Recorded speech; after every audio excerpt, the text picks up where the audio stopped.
Chapter 567. After staying in Hangzhou for 2 days, Lu Chen and Chen Fei returned to Beijing on March 4th. On the day of returning to Beijing, Lu Chen updated his blog, "I'm back." It was a short blog post with 4 simple words, but it caused a great sensation in his fan circle, and it also attracted a lot of replies and ridicule. "Boss, you're finally back. Sprinkle flowers and celebrate. When will you shoot a new TV series? I'm looking forward to it. Big Lu Chen, when will your movie be released in China? I want to see it. Don't run around when you're back. Update your blog more. I want to listen to new songs." Since Lu Chen went to Hong Kong to expand his career and shoot movies, his interaction with domestic fans has been a lot less. In addition, he doesn't like to participate in commercial performances or announcements, so it's inevitable to distance himself from his fans. For example, the live broadcast of Whale TV has basically stopped during this period of time. In fact, everyone knows that Lu Chen is working hard to make movies in Hong Kong. The official V of the studio will often release news, such as the highlights of his movies, stills, etc., but there is always a layer of separation and it feels relatively distant. Therefore, the die-hard fans are naturally quite resentful. Now that Lu Chen has finally returned, everyone can't help but pour out their grievances. Lu Chen also knew that he had neglected his fans during this period, so he communicated with his fans on his blog, while expressing his apology, while answering everyone's questions. To be continued. In order to communicate better, he simply logged into Whale TV at the same time and started a live broadcast. Lu Chen has a set of live broadcast equipment at home in Beijing, but he rarely uses it, only 2 or 3 times. This is great. Countless fans immediately poured into the live broadcast room. In just 10 minutes, the number of online users has soared to more than 300,000, and it is increasing at an alarming rate. Through live video chat, it is more convenient and direct to answer fans' questions, and it can also shorten the distance between each other.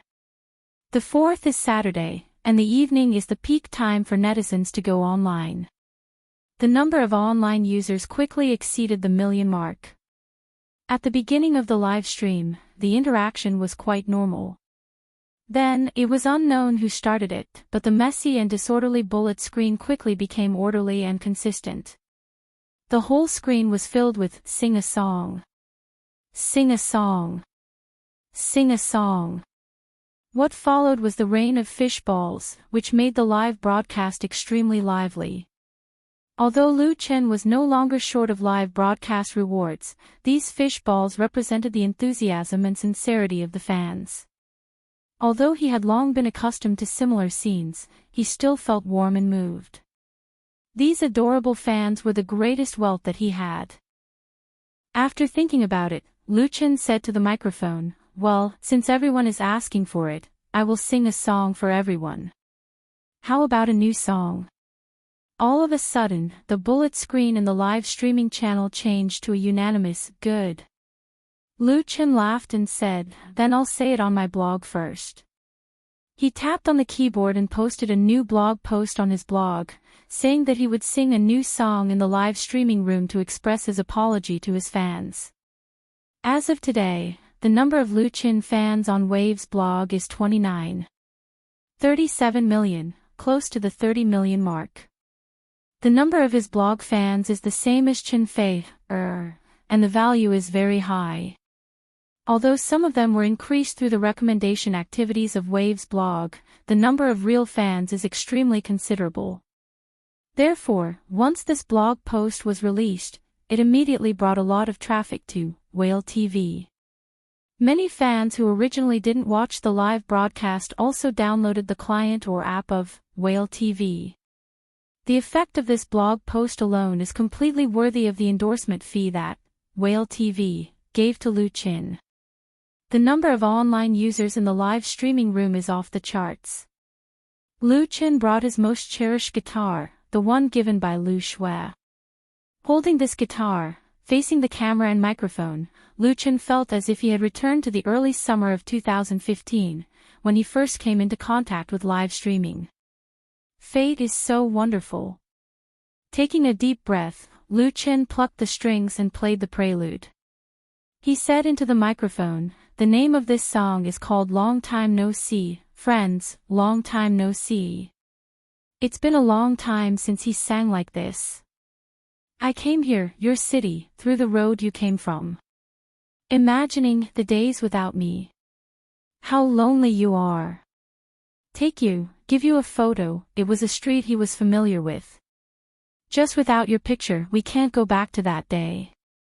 The original barrage of comments in the live streaming room became quiet in the blink of an eye, because everyone was listening carefully, for fear of missing any precious notes. In less than 2 years since his debut, Lu Chen's popularity is enough to make some big shots in the circle envious. Some of his fans are accumulated through the 2 TV series, Autumn in My Heart and Full House of Romance, but the number of fans is undoubtedly more.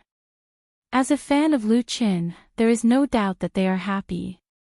Because Lu Chen is a rare young singer in the entertainment industry, and he is also a high-production type. His albums are all from his own hands, as if there are endless inspirations, bringing continuous pleasure and surprises to his fans. That's right. For example, tonight, they heard Lu Chen's new song for the first time.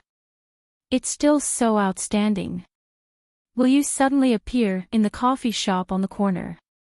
I will wear a smiling face, waving greetings, sitting and chatting with you.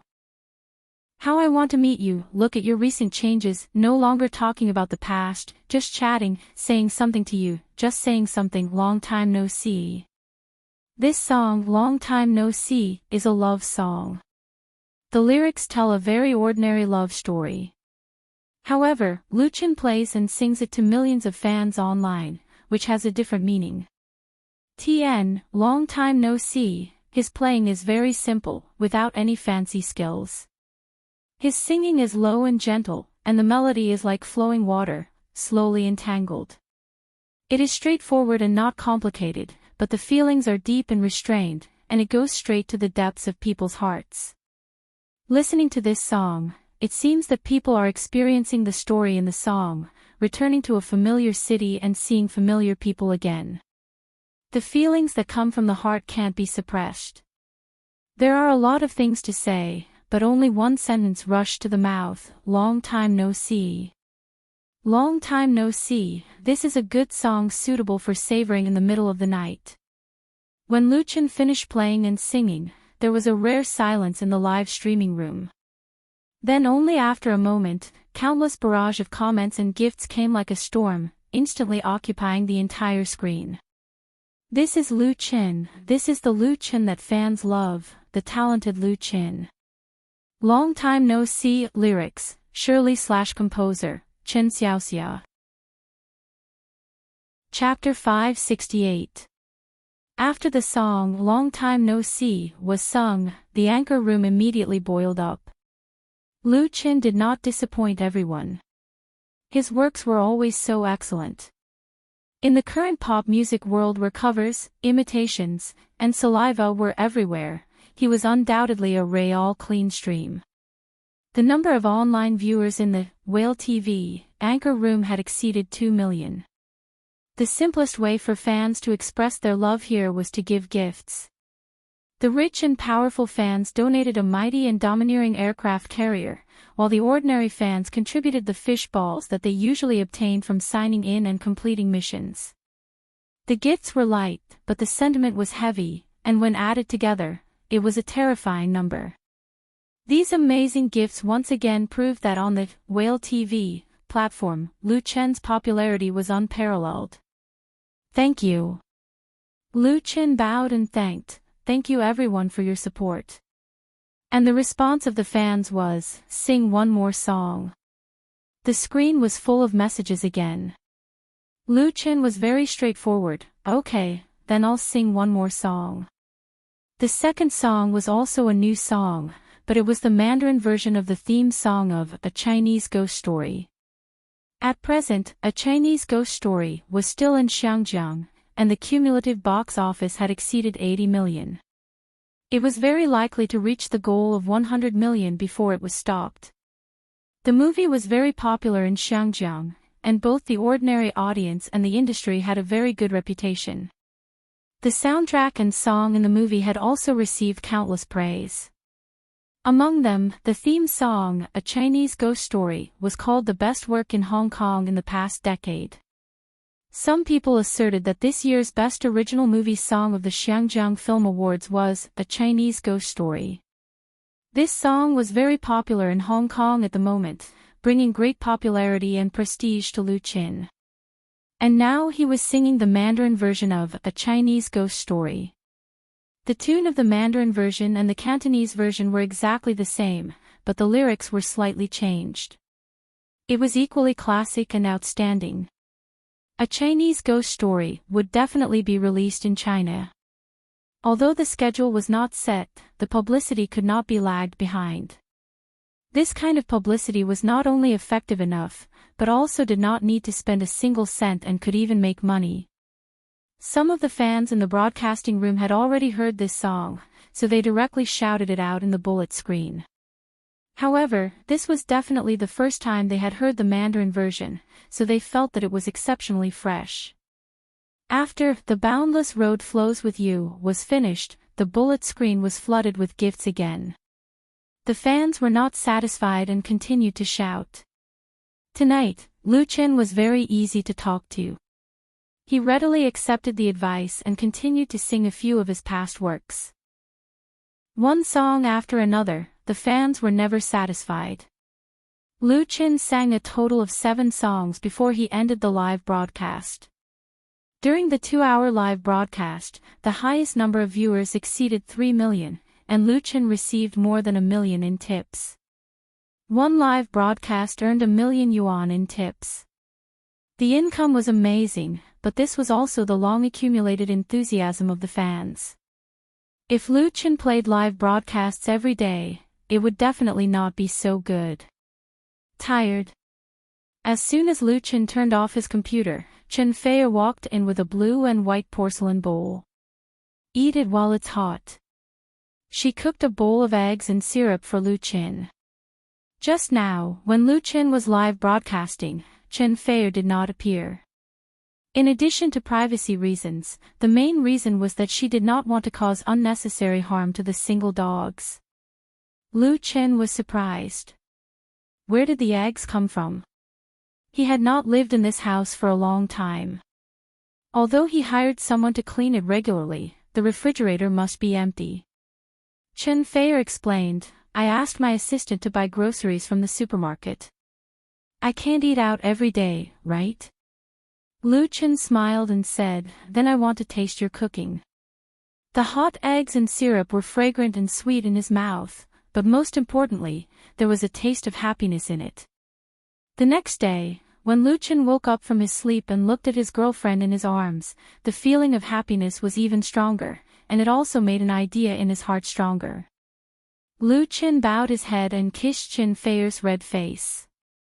Chen Fei's closed eyes moved and then slowly opened. She turned her head in a daze and asked sleepily, what time is it? Lu Qin smiled and said, it's still early. You can sleep a little longer. Chen Fei couldn't sleep. She twisted in Lu Qin's arms and murmured, I'm not going to sleep. I'll make breakfast for you. Lu Qin said, don't worry. I have something to discuss with you. Chen Fei was completely awake. What's the matter? Lu Qin hugged her and said, when we come back this time, let's merge our 2 studios. If star artists wanted to establish a foothold in the entertainment circle, they would either sign a contract with an entertainment media agency or open their own independent studios. Lu Qin and Chen Fei both had their own studios. The operation of the 2 studios was very good. Although Lu Qin's studio had not been established for a long time, its profit last year was more than 100 million yuan. Its outstanding performance was enough to make anyone in the industry envious. Needless to say, Chen Fei's studio's position in the circle for more than 10 years was as stable as Mount Tai. In terms of strength and scale, it was even above Lu Chen's studio. As the saying goes, cooperation is mutually beneficial. If the two studios could be united, it would undoubtedly be a strong combination. But there was also a problem here, which was related to Lu Chen and Chen Fei. It should be known that many couples had their own careers. Lu Chen and Chen Fei were only boyfriend and girlfriend at present. If the two studios merged, if there was a love affair in the future, then the trouble would be really big. Therefore, after careful consideration, Lu Chen proposed such an idea to Chen Fei. Because he had confidence in love and confidence in the two of them. Chen Fei was silent. Lu Chen, who didn't get a response, couldn't help scratching his head and said, "If you don't like it." Before he finished his words, he was blocked by Chen Fei, mouth to mouth. After a passionate and lingering kiss, Chen Fei stroked Lu Chen's chest and gasped, "In fact, I've been waiting for you to say this for a long time. Let's merge our two studios." Lu Chen said with a smile, "Then let's upgrade it to a company. Let's go to discuss it with my sister today." If the two studios merged, the scale would be very considerable. The structure of the studio was obviously not enough. It was inevitable to upgrade to a company, and it was also for long-term development considerations. Chen Fei nodded and had no objection.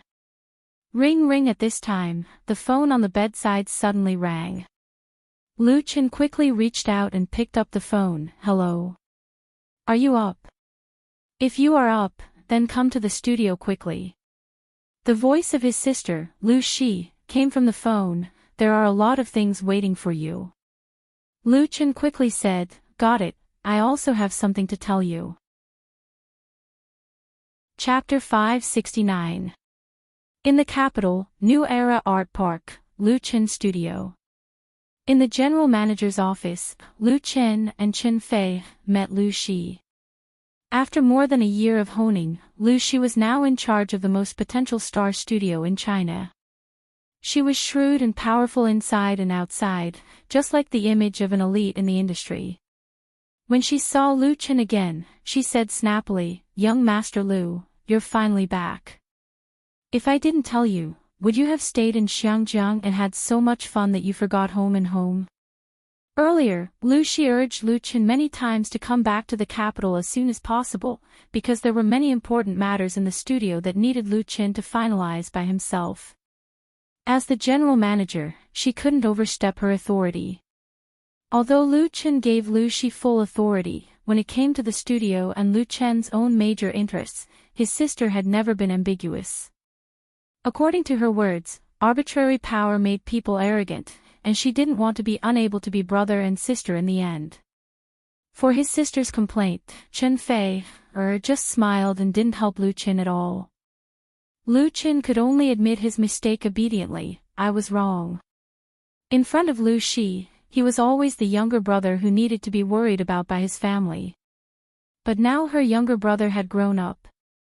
In front of Chen Fei, she also had to save face for Lu Chen. "It's good that you know." "Then tell me, what do you want to tell me?"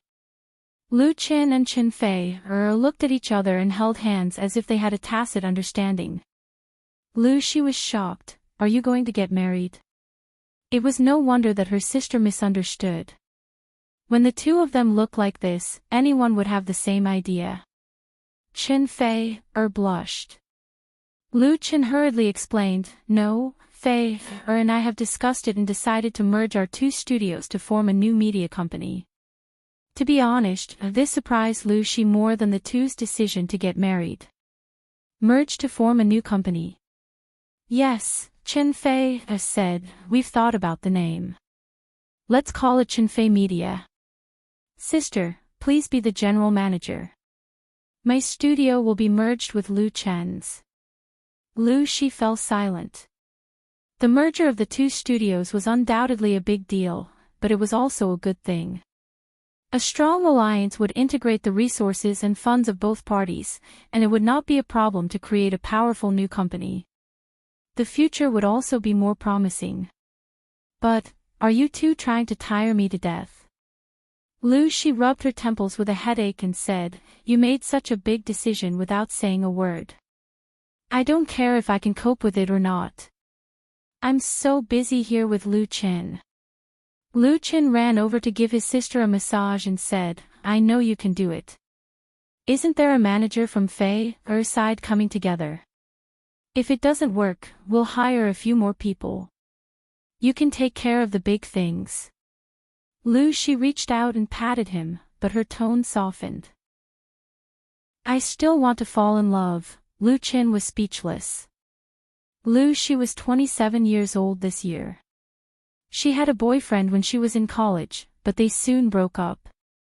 After graduation, she worked hard to pay off her family's debt. Later, she was pulled to the capital by Lu Qin to help. Lu Qin's studio has been in a state of continuous expansion since its establishment. Lucy manages the studio and also serves as Lu Qin's agent. She doesn't know how busy she is usually, so she has no time to find a boyfriend to fall in love. A woman's youth passed quickly. In a few years, she would become a leftover woman. Speaking of it, Lu Qin had delayed her in the past 2 years. If she was in charge of a new company, Lu Qin felt guilty. But it's meaningless to fall in love. Perhaps feeling her brother's mood, Lucy smiled and said, I like my current job very much. We women should have our own career. It doesn't matter whether we have a man or not. Besides, if it weren't for you, I'm afraid I would still be working 3 jobs and have endless debts. After a pause, she continued, so since you have decided, I will definitely support you. The more she said like this, the more Lu Qin felt guilty. Sister, She held his hand and said, we are a family. I just hope that you and Fei can be happy. It's best to get married early and have a grandson for me. Otherwise, Lu Shua will go to college and she will be bored. Chen Fei blushed again, and she could only giggle. Okay, I won't joke with you.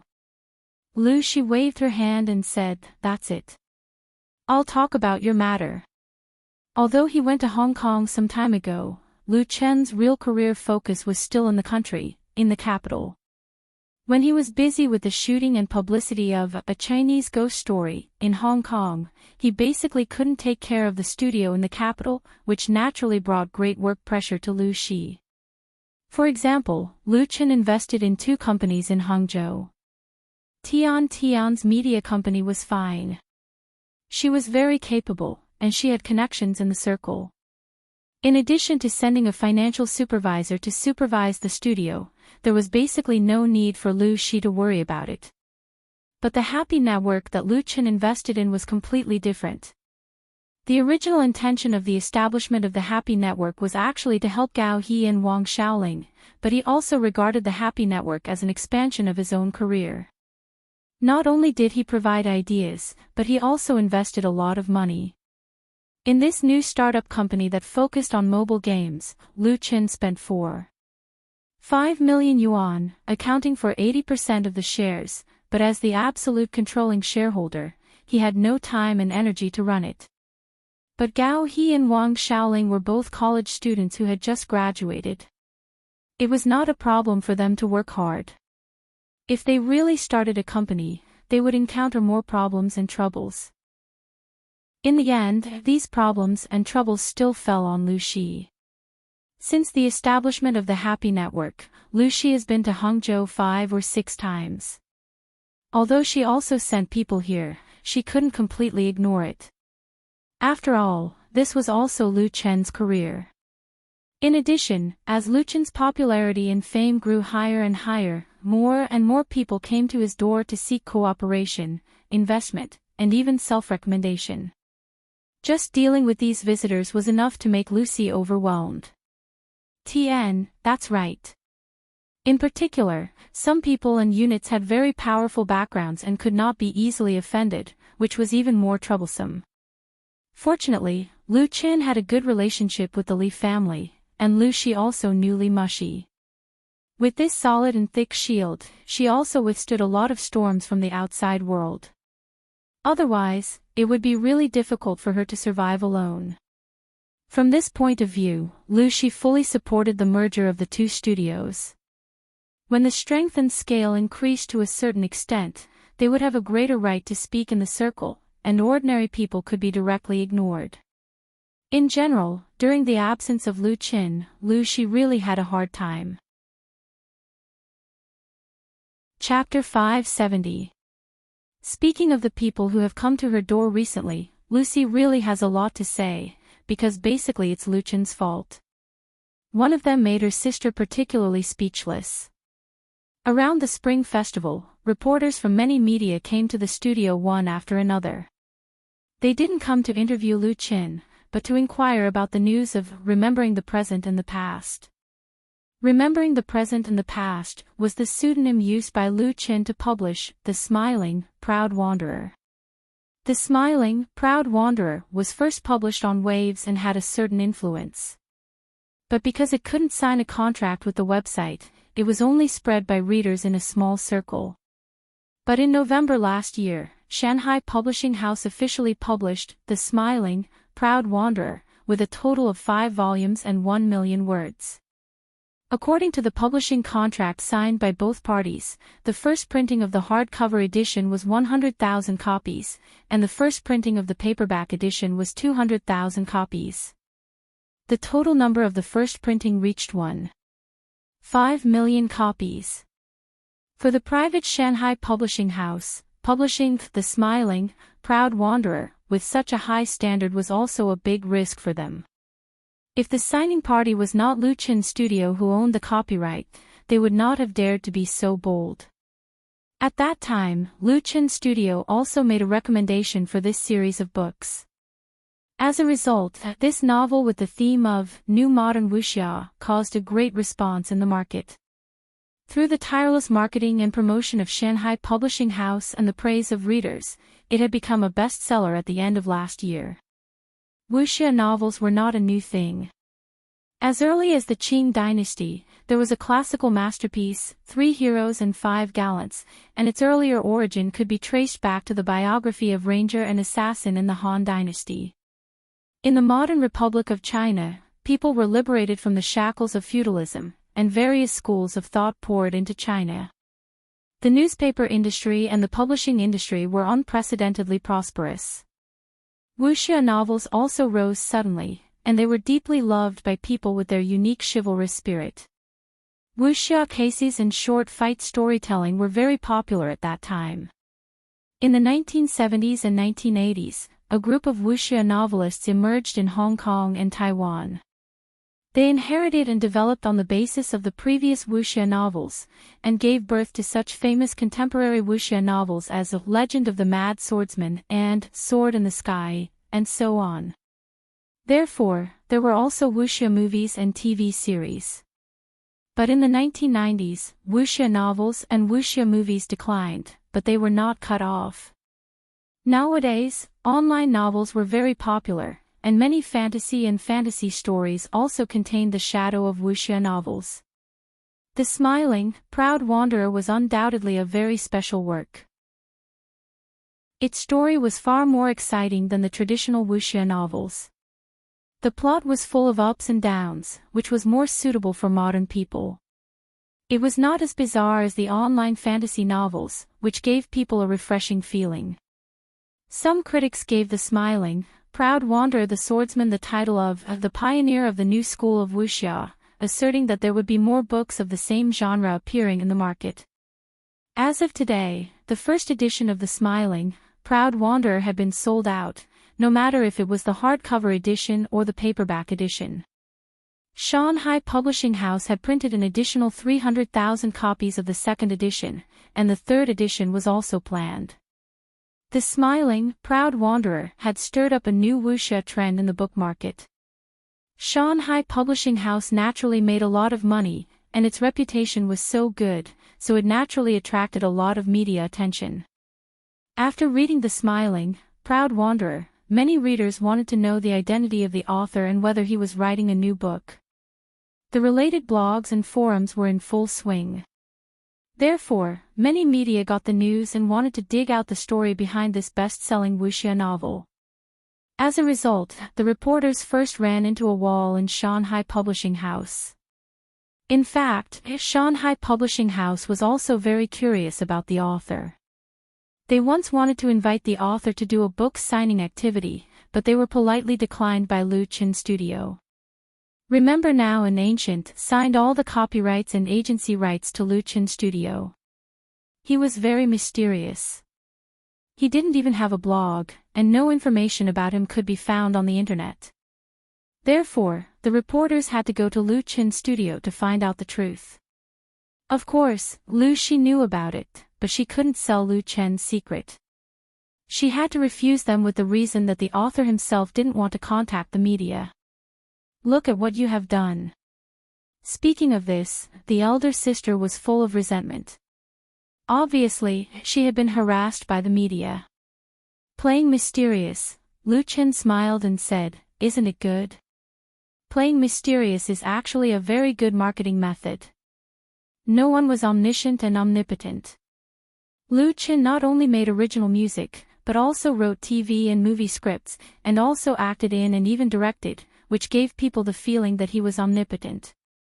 Fame was enough for him. He didn't need to add the title of wuxia novelist to show off. Therefore, Remember Now and Ancient was destined to be mysterious all the time. It would not be fun to uncover the mystery now. And The Smiling, Proud Wanderer was the beginning of Lu Qin's great wuxia IP. It won such a great success in the publishing market, which also made him full of confidence.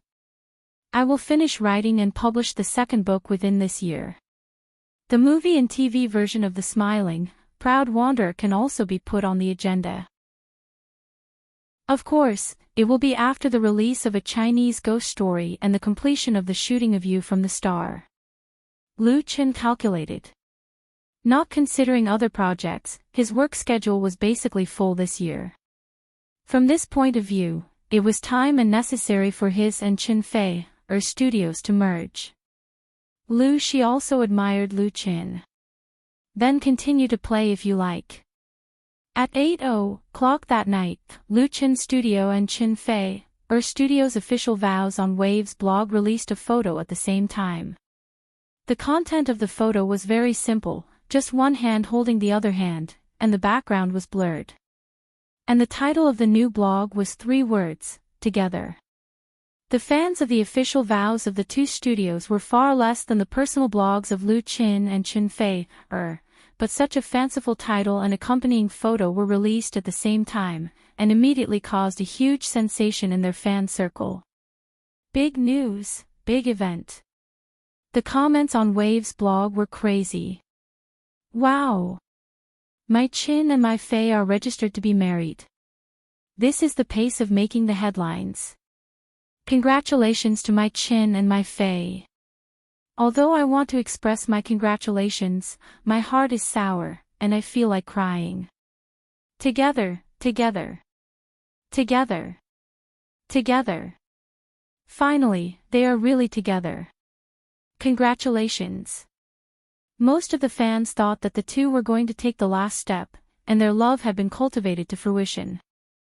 There were also a small number of fans who were sour and sad, and their feelings were very complicated.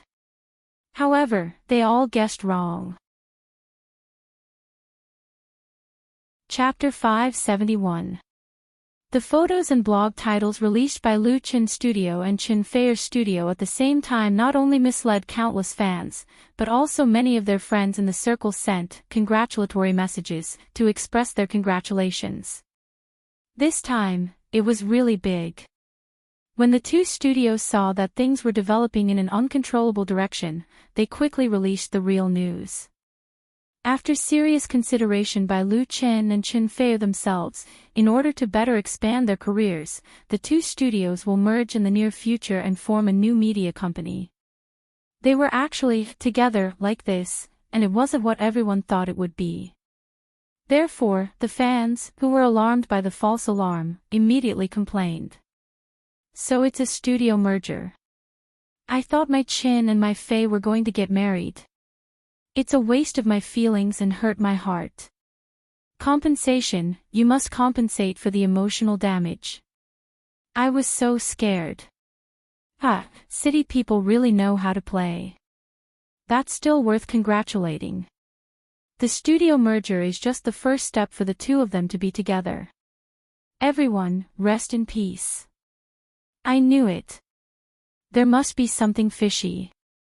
In addition to the official V of the two studios, countless fans ran to the personal blogs of Lu Qin and Chen Fei to continue to complain, shouting for compensation for the emotional damage and for the treatment of being thrown dog food.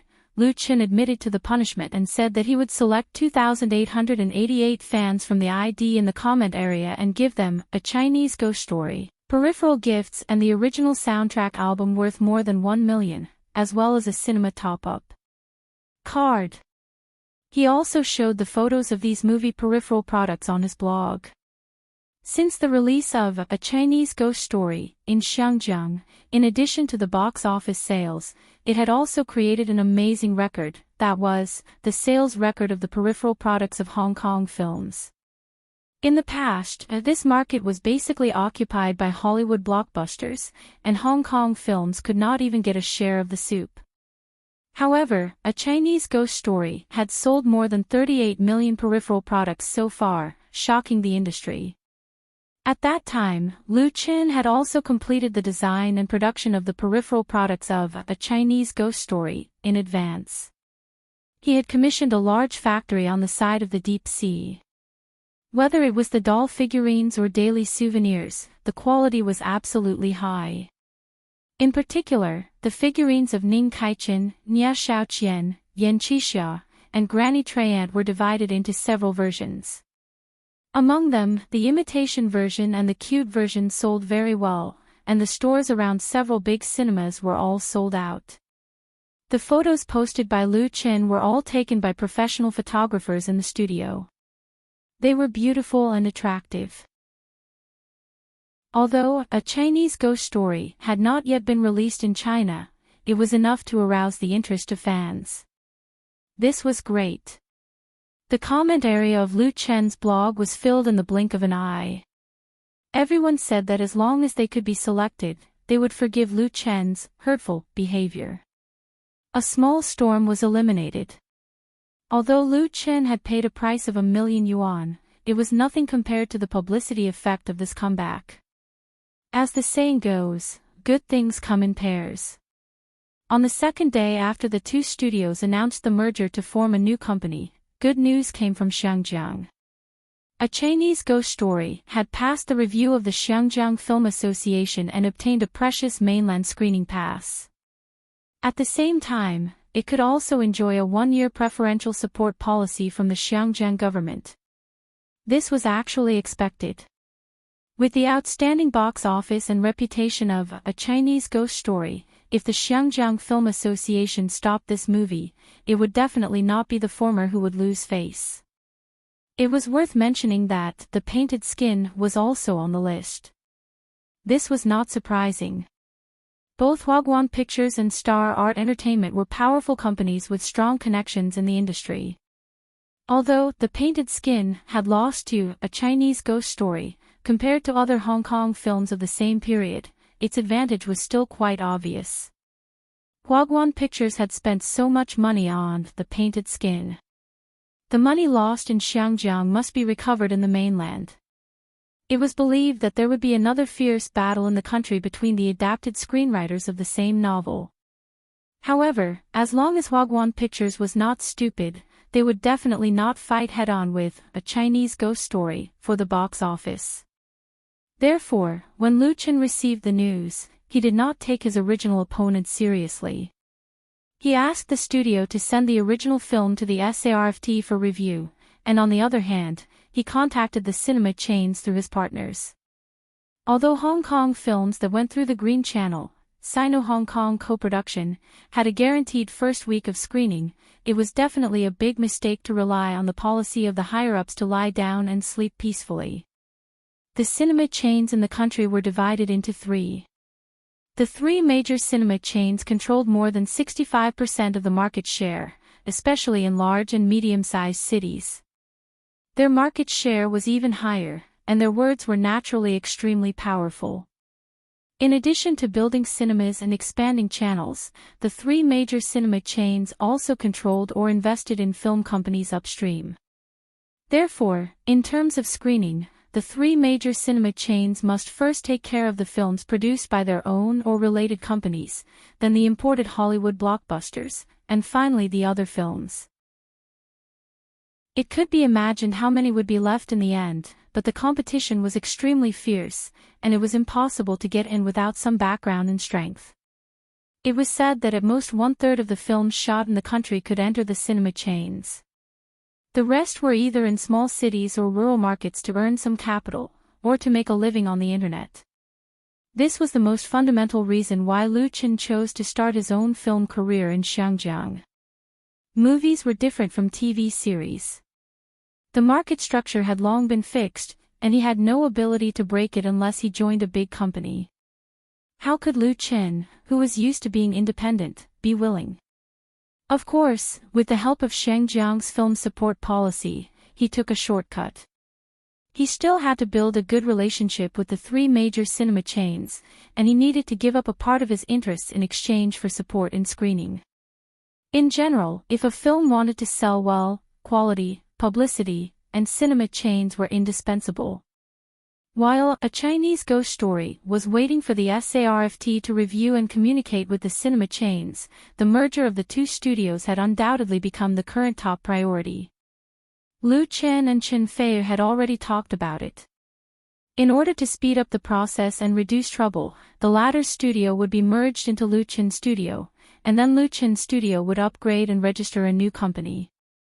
The headquarters of the new company, Chen Fei Media, would still be located in the place Lu Chen's studio currently rented, which was in the New Era Art Park. There was no need to move and start anew. There was no obstacle in registering a new company, and it could be completed in a week at most. However, the first problem faced by the merger of the two studios was that the site in the New Era Art Park might not be enough. Chapter 572. Lu Chen's studio moved once after its establishment. It moved from the original office building to the New Era Art Park and subleased part of the building of Yu Jizhong's studio, which had an area of about 1,000 square meters. For a new company, an area of 1,000 square meters was definitely too large. Even if it could accommodate hundreds of employees, there would be no problem. At present, the total number of employees of the two studios added up was less than 100. However, Chen Fei Media was not an ordinary company. First of all, Lu Chen's studio had a recording studio, which had been invested several million yuan. A large part of the upper floor had already been separated. Together with the office area, leisure area, and department offices, there was not much spare space to use. The new company would develop music, film, and television in an all-round way. In addition to the existing recording studio, it would build an independent studio and separate several major departments. With the expansion of the company, the staff would also be further increased. In this way, the area of 1,000 square meters was really not enough. From the perspective of taking precautions, it was even more cramped. The reason was that Lu Chen's career was developing too fast. Of course, rice had to be eaten one bite at a time. Although the problem existed, it was not impossible to solve. The merger of the two studios first began, and it entered the fast lane in a short period of time. Brother Lu Chen. There were always surprises in life, such as this beautiful girl who appeared in front of him in Lu Chen's studio. Sister Jejentana. Lu Chen was very surprised. He did not expect that Jejentana would come with the staff of Chen Fei, studio today. Jejentana was Mongolian and had just turned 15 this year. Last year, when Chen Fei, was filming on the Mongolian prairie, Lu Chen went to visit him and met this little girl. They also formed a special relationship. At that time, Lu Chen wrote a song, Beautiful Prairie My Home, and taught it to Jejentana. As a result, it was filmed by Chen Fei, and posted on his blog, causing a great response. Chen Feier and Lu Chen's fans all liked this Mongolian girl very much. With the popularity of the song, My Home on the Beautiful Grassland, in China, she became an internet celebrity. After becoming famous, Jejentana attracted a lot of media to interview her. There were even some who wanted to sign a contract with her or become her manager. Whether they had good intentions or good intentions, they all brought her a lot of trouble. Under such circumstances, Chen Feier took the initiative to sign Jejentana. She did not want to make much money through Jejentana, but to make up for her unintentional actions. After that, Jejentana came to the capital and settled down under the care of Chen Feier. She went to school and started a completely different life. This was the first time Lu Qin and Jejentana had seen each other since they parted ways on the plains. After half a year, the little girl had grown up a lot. She was a slender and elegant young girl. Even her dressing had changed. There was a trace of unique grassland charm in her youthful beauty. Chen Fei regarded Jejentana as his sister. Although she had signed a contract, he did not let her enter the circle too early. He let her spend most of her time studying, so there was not much change in her temperament. Lu Shi was also there, so Lu Chen introduced her to his sister. Lu Shi also liked this beautiful Mongolian girl very much. She held her hand and asked all sorts of questions, as if they were sisters. When Jejentana was signed by Chen Feier's studio, Lu Shi, who got the news, called Lu Chen to complain, saying that he let go of a good seedling. Now that the two studios had merged, and Jejentana had come along, the result was undoubtedly satisfactory. Jejentana's mouth was very sweet. With a few words, she coaxed Lu Shi to smile. She took her hand and asked Lu Chen, "You signed Sister Jejentana.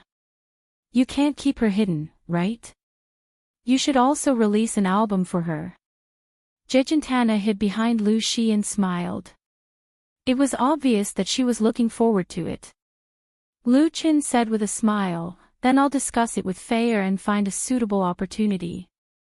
Lu Shi was just about to speak when Chen Xian knocked on the door and walked in. "Manager, Teacher Yu Jizhong is here and wants to see you." Yu Jizhong. Lu Chen and Lu Shi suddenly looked at each other, not knowing why this neighbor had taken the initiative to visit. When Lu Chen's studio rented most of the site from Yu Jizhong's studio, the artist was actually not very happy. Although it was close at hand, he had never visited them. Now that he was here, Lu Shi definitely had to come out to receive him. Lu Chen also wanted to see him.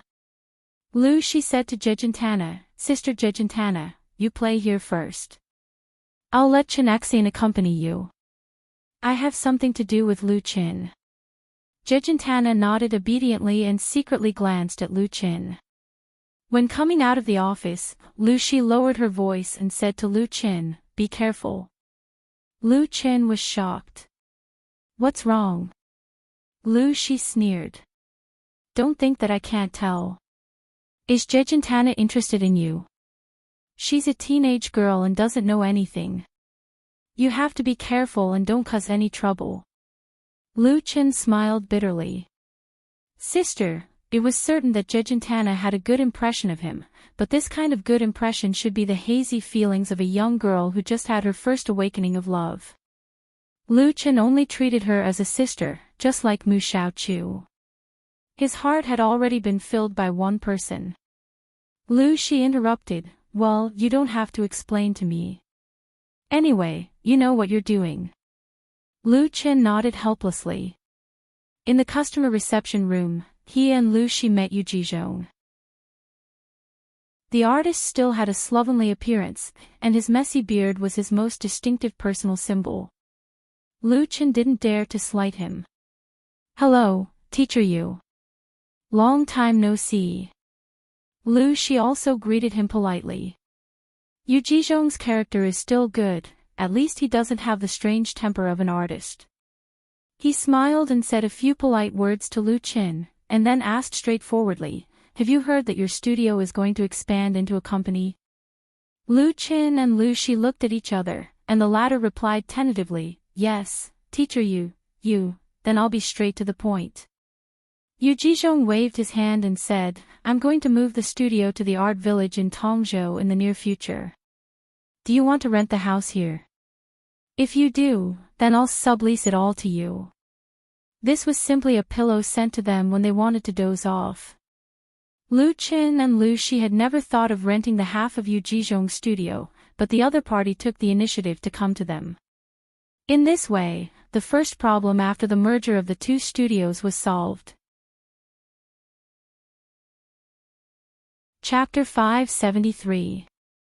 The New Era Art Center was established in 2001, located between Haidian Park and Beijing University, covering an area of nearly 700 mu. It is one of the key construction projects of Beijing's art and culture. As a well-known and internationally renowned artist, Yu Jizhong was one of the first people to move his studio to the New Era Park, so at that time, he occupied a whole building with an area of 1,800 square meters. At the beginning of last year, Lu Chen, through his relationship with Lin Jijie, the music director of Flying Stone Records, rented 1,000 square meters of area from the artist as the new site of the studio, and invested a huge amount of money to build a first-class recording studio in China. Now, Yu Jizhong sublet the remaining 800 square meters of area to Lu Chen, which just solved the problem faced by Lu Chen's new company expansion. Although it was not a timely help, it was better than icing on the cake. Moreover, the price he offered was very fair. He didn't think of taking the opportunity to extort Lu Chen, and even promised to help Lu Chen sign a new long-term contract with the management committee of the art center. All the buildings in the art park belong to the state and are not allowed to be sold or transferred. Only by signing a long-term contract can the interests of the operator be guaranteed. Therefore, it is not easy to re-sign the contract if there is no relationship like Lu Chen's studio, which accepts the sublease midway. Out of gratitude to Yu Jizhong, Lu Chen and Lu Shi invited the artist to have lunch together at noon. Yu Jizhong readily agreed. During the meal, Yu Jizhong drank a few glasses of wine and was slightly drunk. Suddenly, he said to Lu Chen, Xiao Lu, don't you think it's a coincidence that you are going to set up a new company here, and I come to give you the site? Lu Chen and Lu Shi couldn't help looking at each other. Lu Shi tentatively replied, Yes, Teacher Yu, we also feel very strange. It's really a coincidence, and thank you very much. Yu Jizhong pointed to the plate with his chopsticks and said with a smile, That's because someone spoke for you. He also helped me get a house in the art village. Otherwise, I might not have moved away in the next year or two. Someone spoke. Lu Chen asked in surprise, Teacher Yu, can you tell me who this helper is? Yu Jizhong smiled and shook his head. He didn't let me say, anyway, you just know, and, after a pause, he continued, in addition, I also appreciate you very much. There are too few young people like you in the entertainment industry. You are talented but not arrogant. You use it to pursue your career and life progress, and you have a heart for charity. Lu Chen was ashamed and modest. Teacher Yu, you praise me too much. Yu Jizhong shook his head and said, It's not a compliment. I know a little about the entertainment industry.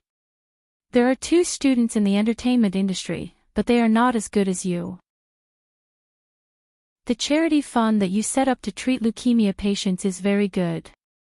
I've heard people talk about it several times.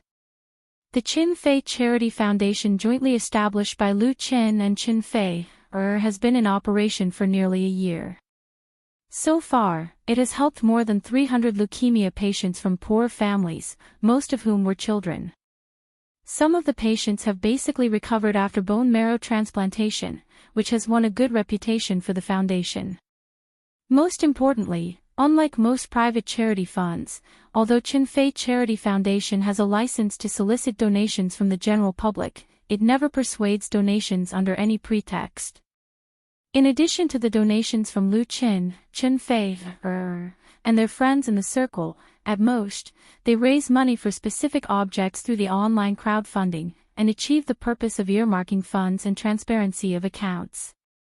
In addition, the daily operating expenses of the foundation are all from the fund account set up by the two, so that donations from others can be 100% implemented, which is much better than those public-private charity funds with messy accounts. All of these made the fans of Lu Qin and Qin Fei full of pride when talking about it. As a well-known public figure, social reputation is very important.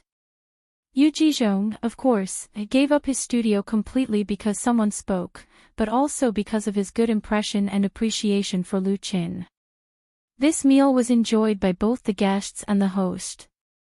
After returning, Yu Jizhong signed a sublease contract with Lu Shi and promised to move out within 3 days.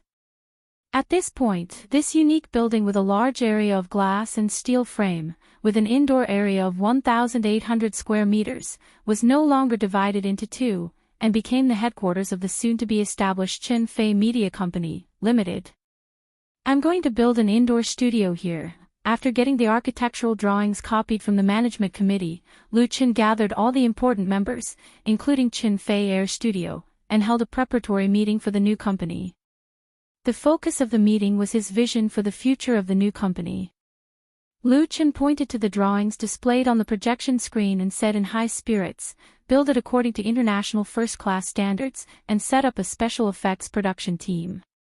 International first-class plus special effects production team. Many people present were shocked by Lu Qin's proposal. Although the area of the indoor studio designated by Lu Qin was only about 400 square meters, but according to the international first-class standards, the investment cost was definitely in the tens of millions. High-end equipment basically had to be imported, the price was very expensive, and it was normal to spend hundreds of millions. The special effects production team was even more expensive.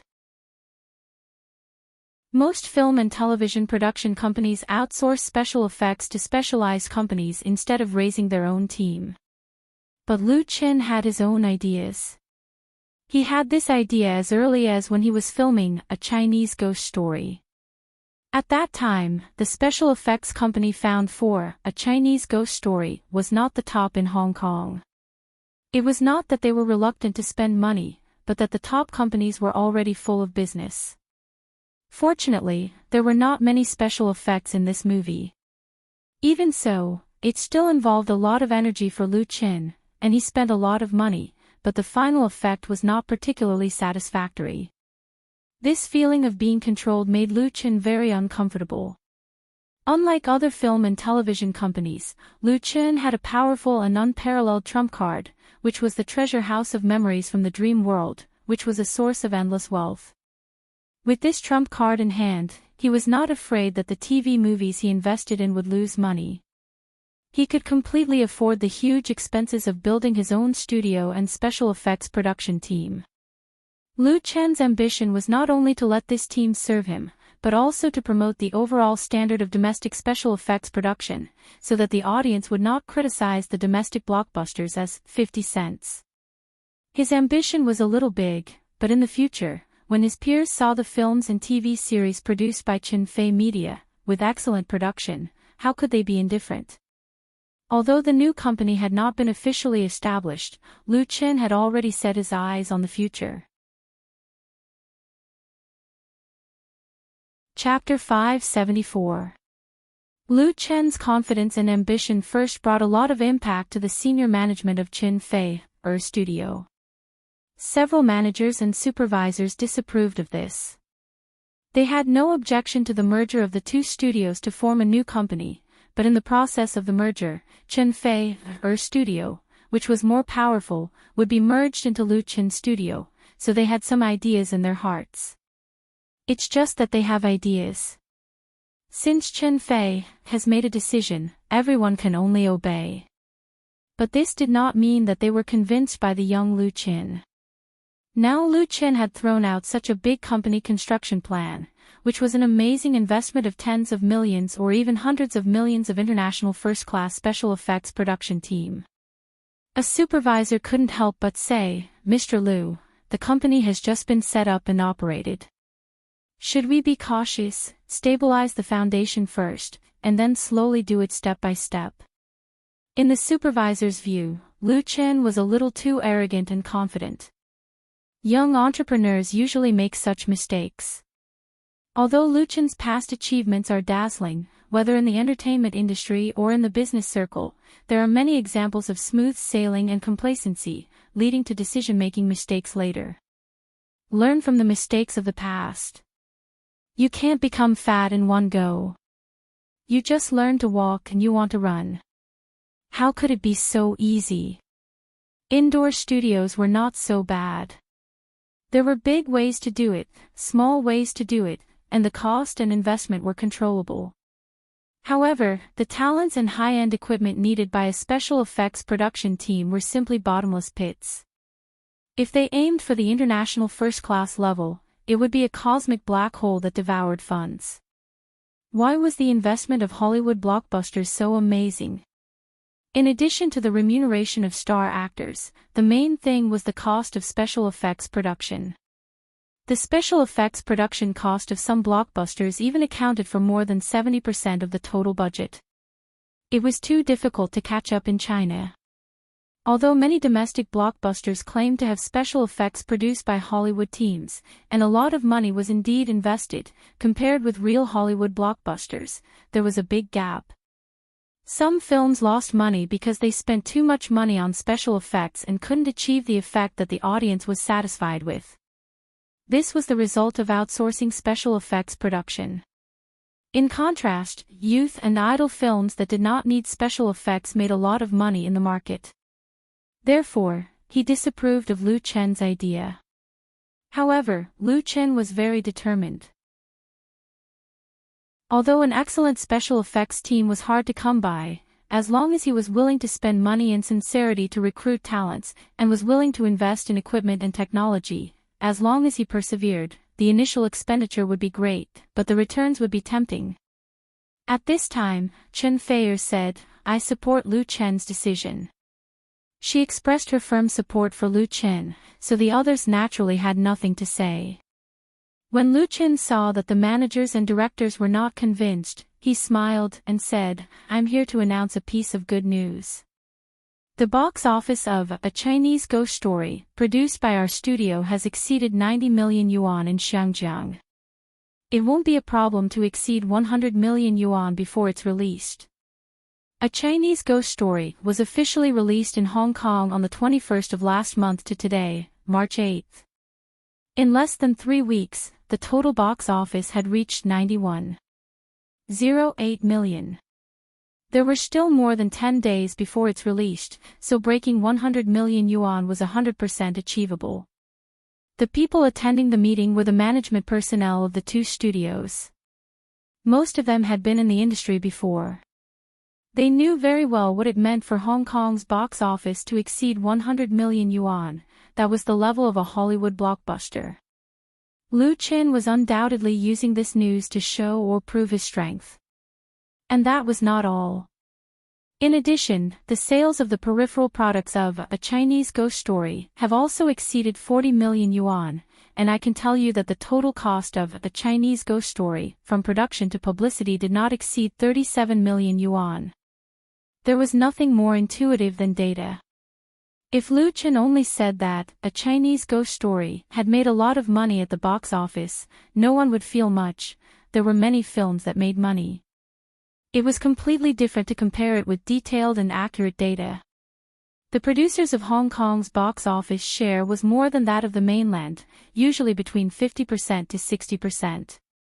Even if A Chinese Ghost Story had a 50% share, the total box office of 100 million yuan would be 50 million yuan. The profit of the peripheral products was even higher.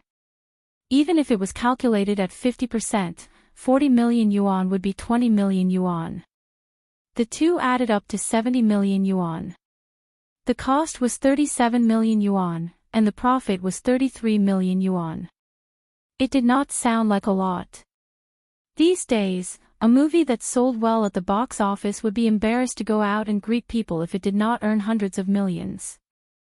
However, this was only the profit realized by A Chinese Ghost Story in Hong Kong. This movie was about to be released in the mainland, and every share of the box office would be a net profit. Even if the share in the domestic market was relatively low, it would still be a shocking number, unless it failed. Would The Chinese Ghost Story fail in the mainland? This possibility was really very small. If the quality of the film was not good, how could it conquer the picky Hong Kong audience? In addition, with the platform of Hong Kong, A Chinese Ghost Story could easily be exported to Treasure Island, Australia, and many countries in Southeast Asia. It was even possible to land in Japan and South Korea. Lu Chen and Chin Fei were very famous in South Korea. Because of all these, everyone suddenly realized that spending hundreds of millions to build a world-class studio and special effects production team was not a big problem for the new company that was about to be established. Of course, they could be willful with money.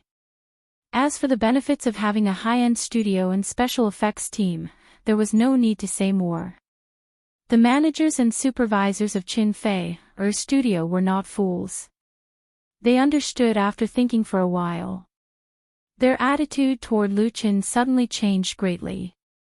There was less contempt and disapproval, and more admiration and respect. This industry had always been based on strength. Profit was the best way to prove one's strength. Lu Chen had enough strength to realize his ambition. After convincing everyone, Lu Chen took advantage of the victory. Let's put the company's planning and construction aside for now. The first important thing after the establishment of the new company is the promotion of The Chinese Ghost Story.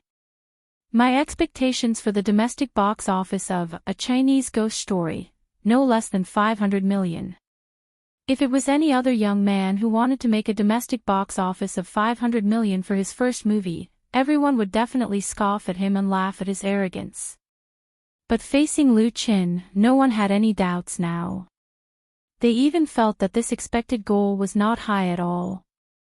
If it was calculated according to the 500 million domestic box office, then the profit that A Chinese Ghost Story would bring to Chin Fei Media would be 200 million, not including the sales of peripheral products.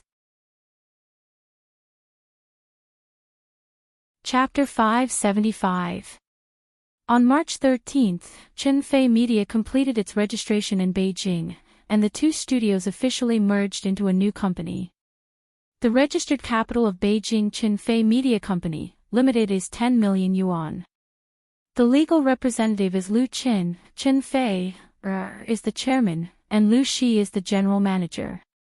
The three hold 45%, 45%, and 10% of the shares respectively. The company is headquartered in Building C17 of the New Era Art Center in Beijing. At the same time, the official V of the two studios in Waves blog was cancelled, and the official V of Chin Fei Media was launched at the same time. On the same day, the number of followers exceeded the 1 million mark.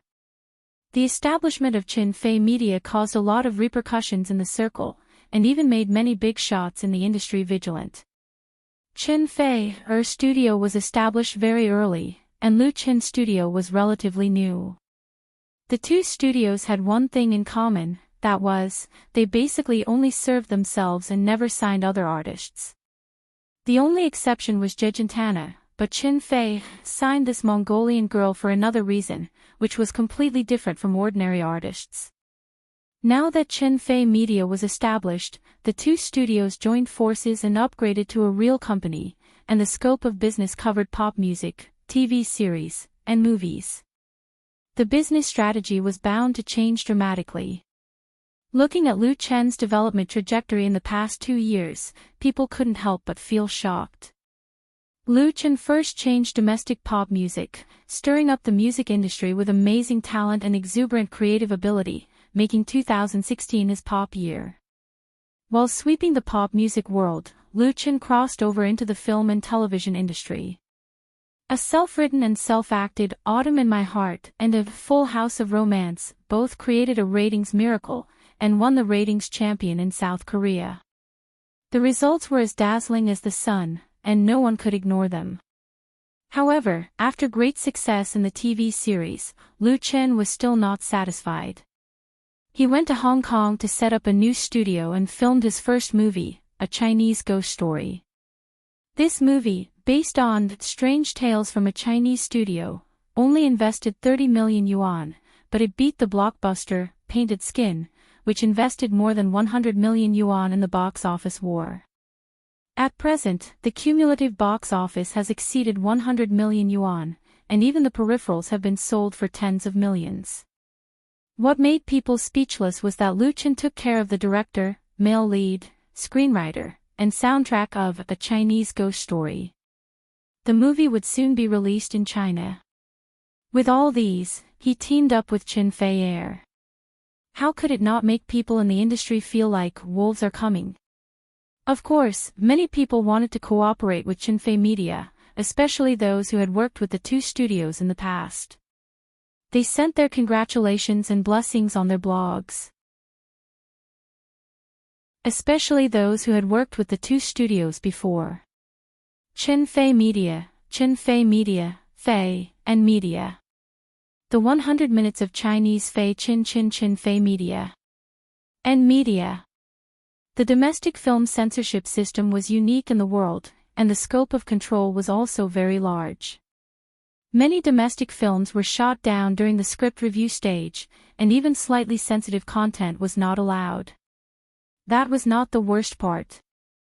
If the script was rejected, they would just have to go back and rewrite it, which would only waste some printing fees and brain cells.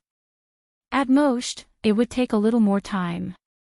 The worst part was that after the movie was painstakingly shot and submitted for review, they would only receive the word failed in the end. Chen is Chen Wei Fei. You are Chen. Fei Chen, it is like you is standing. Chen, in the end, you can only wait for a cold answer and some vague comments. If you don't know the people behind the door, you can't even get a real opinion on the changes. This was the despair of a filmmaker who posted on his personal blog after his film was rejected. Also, it was not easy to pass the review. In the end, a large part of the plot and scenes in the film were cut. As a result, the audience was often confused when watching the film. They were clearly fighting in the room, but they suddenly came out and sat in the car. Those who did not know the truth often scolded the director for making no sense in editing. However, the director was really wronged. Because the bloody and violent scenes were cut, it was not only domestic films. Even imported Hollywood blockbusters could not escape this big scissors.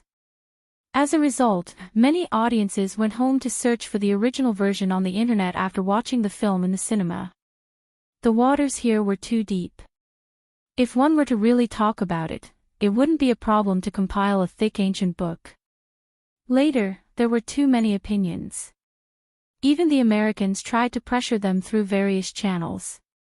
Since 2010, the film censorship system of the State Administration of Radio, Film and Television had been reformed. In general, the speed of the review had been accelerated and the intensity of editing had been reduced. Even so, A Chinese Ghost Story still had 2 so-called erotic scenes cut. In fact, this was already within Lu Chen's expectations. It would be strange if the censors of the State Administration of Radio, Film and Television did not cut it. These 9 minutes of content had basically no impact on the plot. It was already very satisfactory to get such a result. The large-scale publicity of A Chinese Ghost Story could finally be fully carried out in the country. Lu Chen had set a budget of up to 30 million yuan for the domestic publicity of this movie.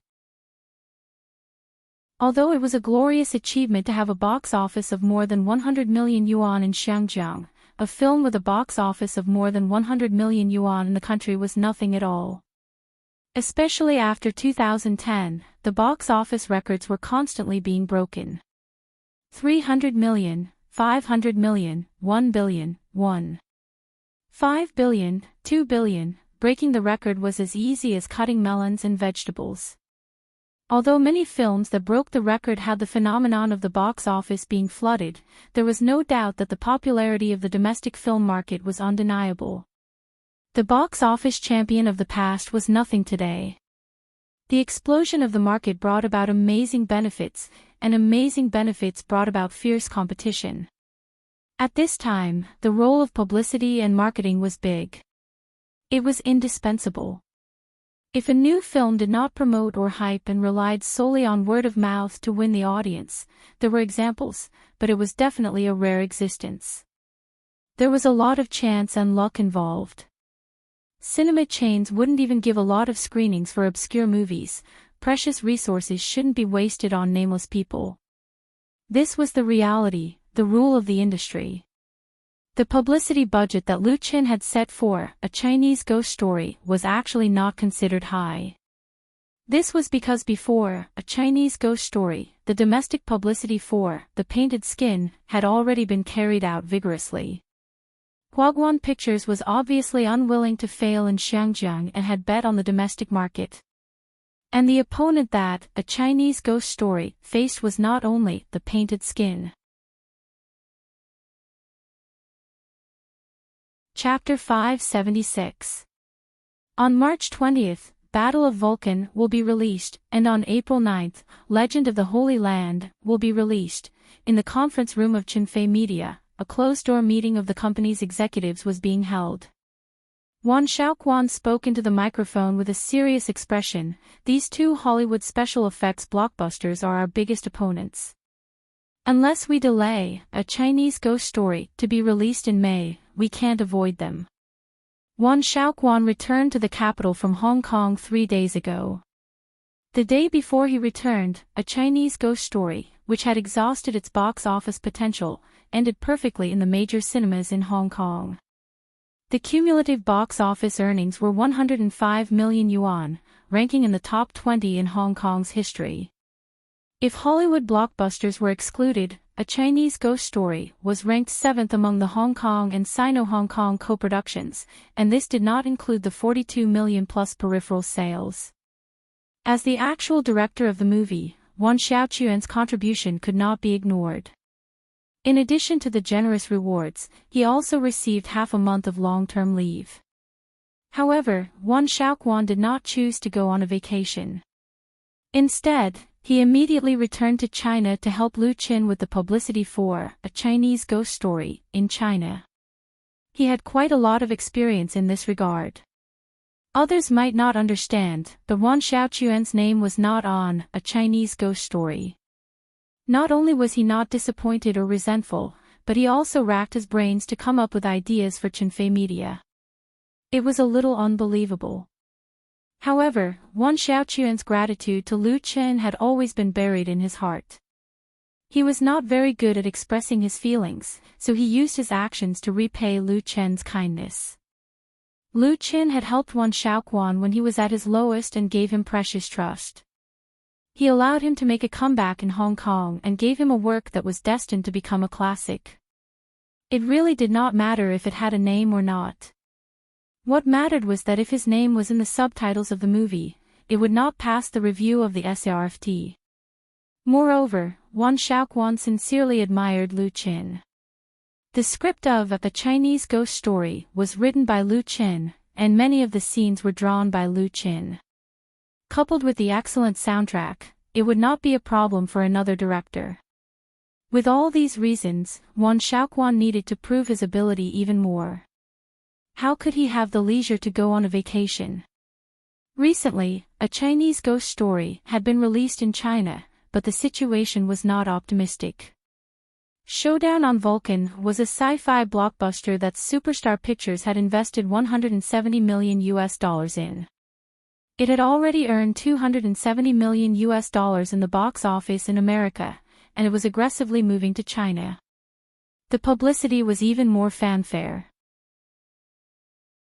The CEO of Superstar Pictures, Douglas, was extremely confident that he would be able to obtain over 1 billion yuan in the domestic box office. In comparison, Lion Pictures' fantasy blockbuster, Legend of the Holy Land, had a weaker reputation, but the investment for this movie was not much worse than Battle of Vulcan. It had reached $150 million and was about to be released in the United States.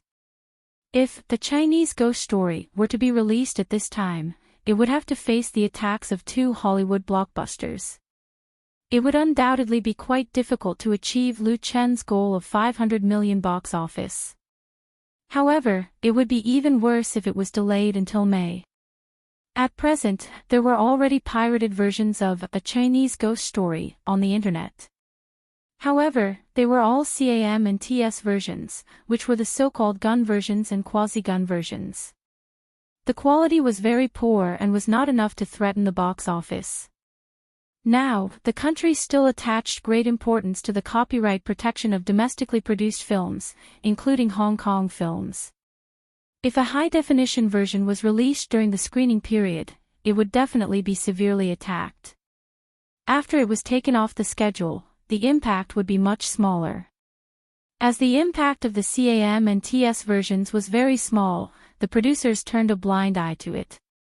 It was fine if A Chinese Ghost Story was released recently, but if it was delayed for too long, it would be very difficult to control the high-definition version. At that time, the impact on the box office would be even greater. A Chinese Ghost Story will not be delayed, Lu Chen said decisively. Even if it's May, there will still be Hollywood blockbusters competing. We can't avoid it. We might as well fight with them.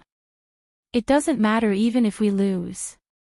What's more, we might not lose.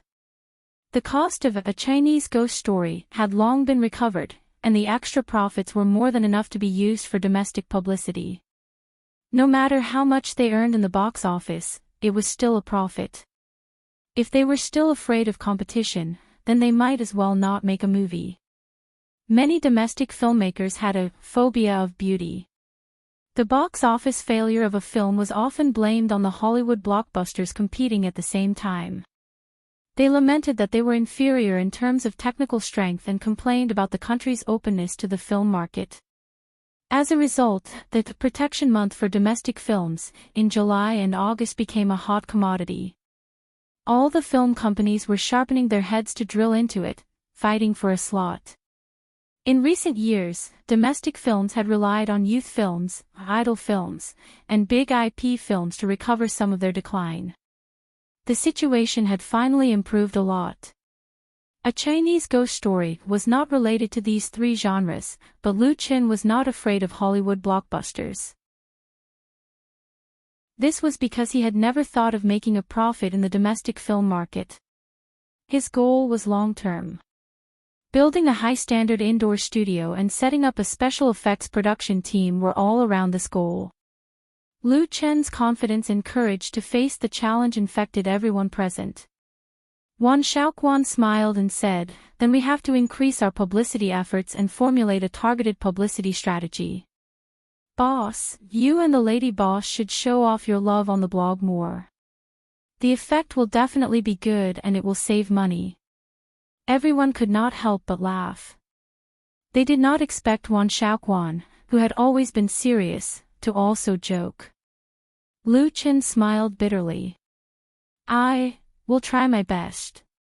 Although Wan Shaoquan was joking, what he said was very reasonable. As far as the movie, A Chinese Ghost Story, was concerned, the tens of millions of fans of Lu Chen and Chen Fei were undoubtedly the biggest ticket bank. The two of them increased their interaction on the blog and revealed some small information. It was all side publicity for A Chinese Ghost Story. The meeting ended after 2 hours.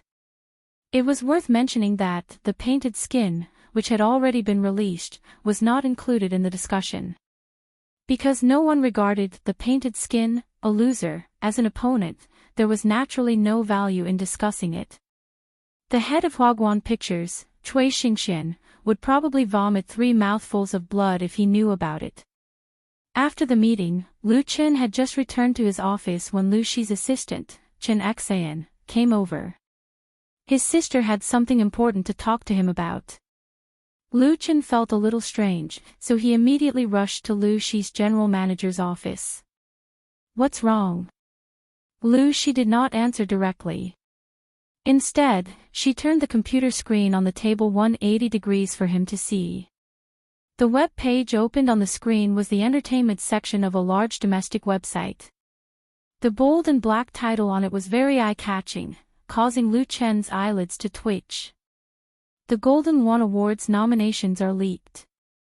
The popular drama, full of romance, is not on the list.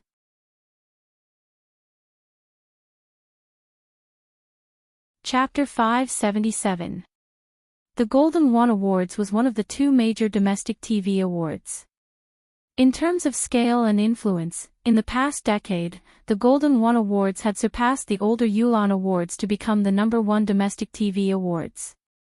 Unlike the Yulon Awards, which was heavily influenced by the government, the Golden One Awards were the only national TV awards that were approved by the relevant government departments and voted on by the audience. To a large extent, they represented the direction and trends of the TV industry in the past year. As last year's #1 urban TV series, it was inconceivable that Full House of Romance would not be nominated for the Golden One Awards. This made Lu Chen, who didn't pay much attention to the Golden One Awards, angry and confused. He carefully read through the entertainment news. The content of the news was very long. First, it mentioned that the biennial Golden One Awards would be announced at the end of the month, but the name of last year's popular TV series, Full House of Romance, was not on the list. Based on this insider information, the reporters analyzed and guessed that the reason why Full House of Romance had not been nominated for the Golden One Awards was the same as why Autumn in My Heart had only received 2 nominations for the Yulon Awards last year. The basic purpose of the two major TV awards was that domestic TV series should follow the direction of positive energy. They needed to promote social justice, promote the values of the new era, and increase national confidence and cohesion. They should not judge the quality and value of a work based on the ratings. It wasn't just Autumn and Full House of Romance. Other urban TV series, idol dramas, comedies, and so on, which had good ratings, did not have much success in the two awards. In the end, the reporter expressed his regret that Full House of Romance did not get nominated for the Golden One Awards. He hoped that the final results would change so that romantic idol dramas could also get on the stage. The article had only been published for a little over an hour, but there were already over 5,000 comments. What's the Golden One Awards? Never heard of it. This comment received over 1,000 likes and was at the top of the list. I've been represented again. 789 likes and was at the second place. It's understandable that the Yulon Awards didn't talk about the ratings. After all, it's a government award. If the Golden One Awards followed suit, then what's the point of having the audience vote? Why not just decide on the award? The person above makes it sound like the Golden One Awards isn't decided. It doesn't matter if it wins or not. It's enough as long as the ratings are high. What's the point? There are so many jealous people. I think this is the right way. Holy sh*t, last time it was the Yulon Awards, and this time it's the Golden One Awards. Lu Chen is really being suppressed. It's hard to say if it's suppression, but it's true that it's boring. I don't care, I don't pay attention. Among these comments, most of them were dissatisfied with the Golden One Awards. There were also some who felt that it was unfair for Full of Romance. There were also a few who were probably Lu Chen's fans who were so indignant that they directly scolded the awards. Lu Chen didn't finish reading the long comment section. After a few minutes, he closed the web page. He asked Lu Shi, "What do you think?" Lu Shi shook her head and said, "I haven't heard anything yet, so I can't confirm the authenticity of the news. Actually, even if it's true, it doesn't matter. We don't need this award." When Lu Shi first saw this news, she also felt very angry.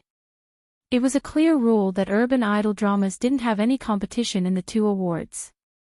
It was normal for them to not be liked by the judges, but it didn't even get a nomination. That was really too much. Full of Romance's ratings in 2016 could be said to be superior to its peers, and it even won first place in the ratings in Korea. The Golden One Awards committee ignored the results of this drama. Weren't they afraid of being scolded? But then again, among the domestic pop music, television drama, and movie awards, the Yulon Awards and the Golden One Awards had the least influence. In the past, the two awards had a lot of dirty secrets, such as predetermined awards, voting fraud, and so on.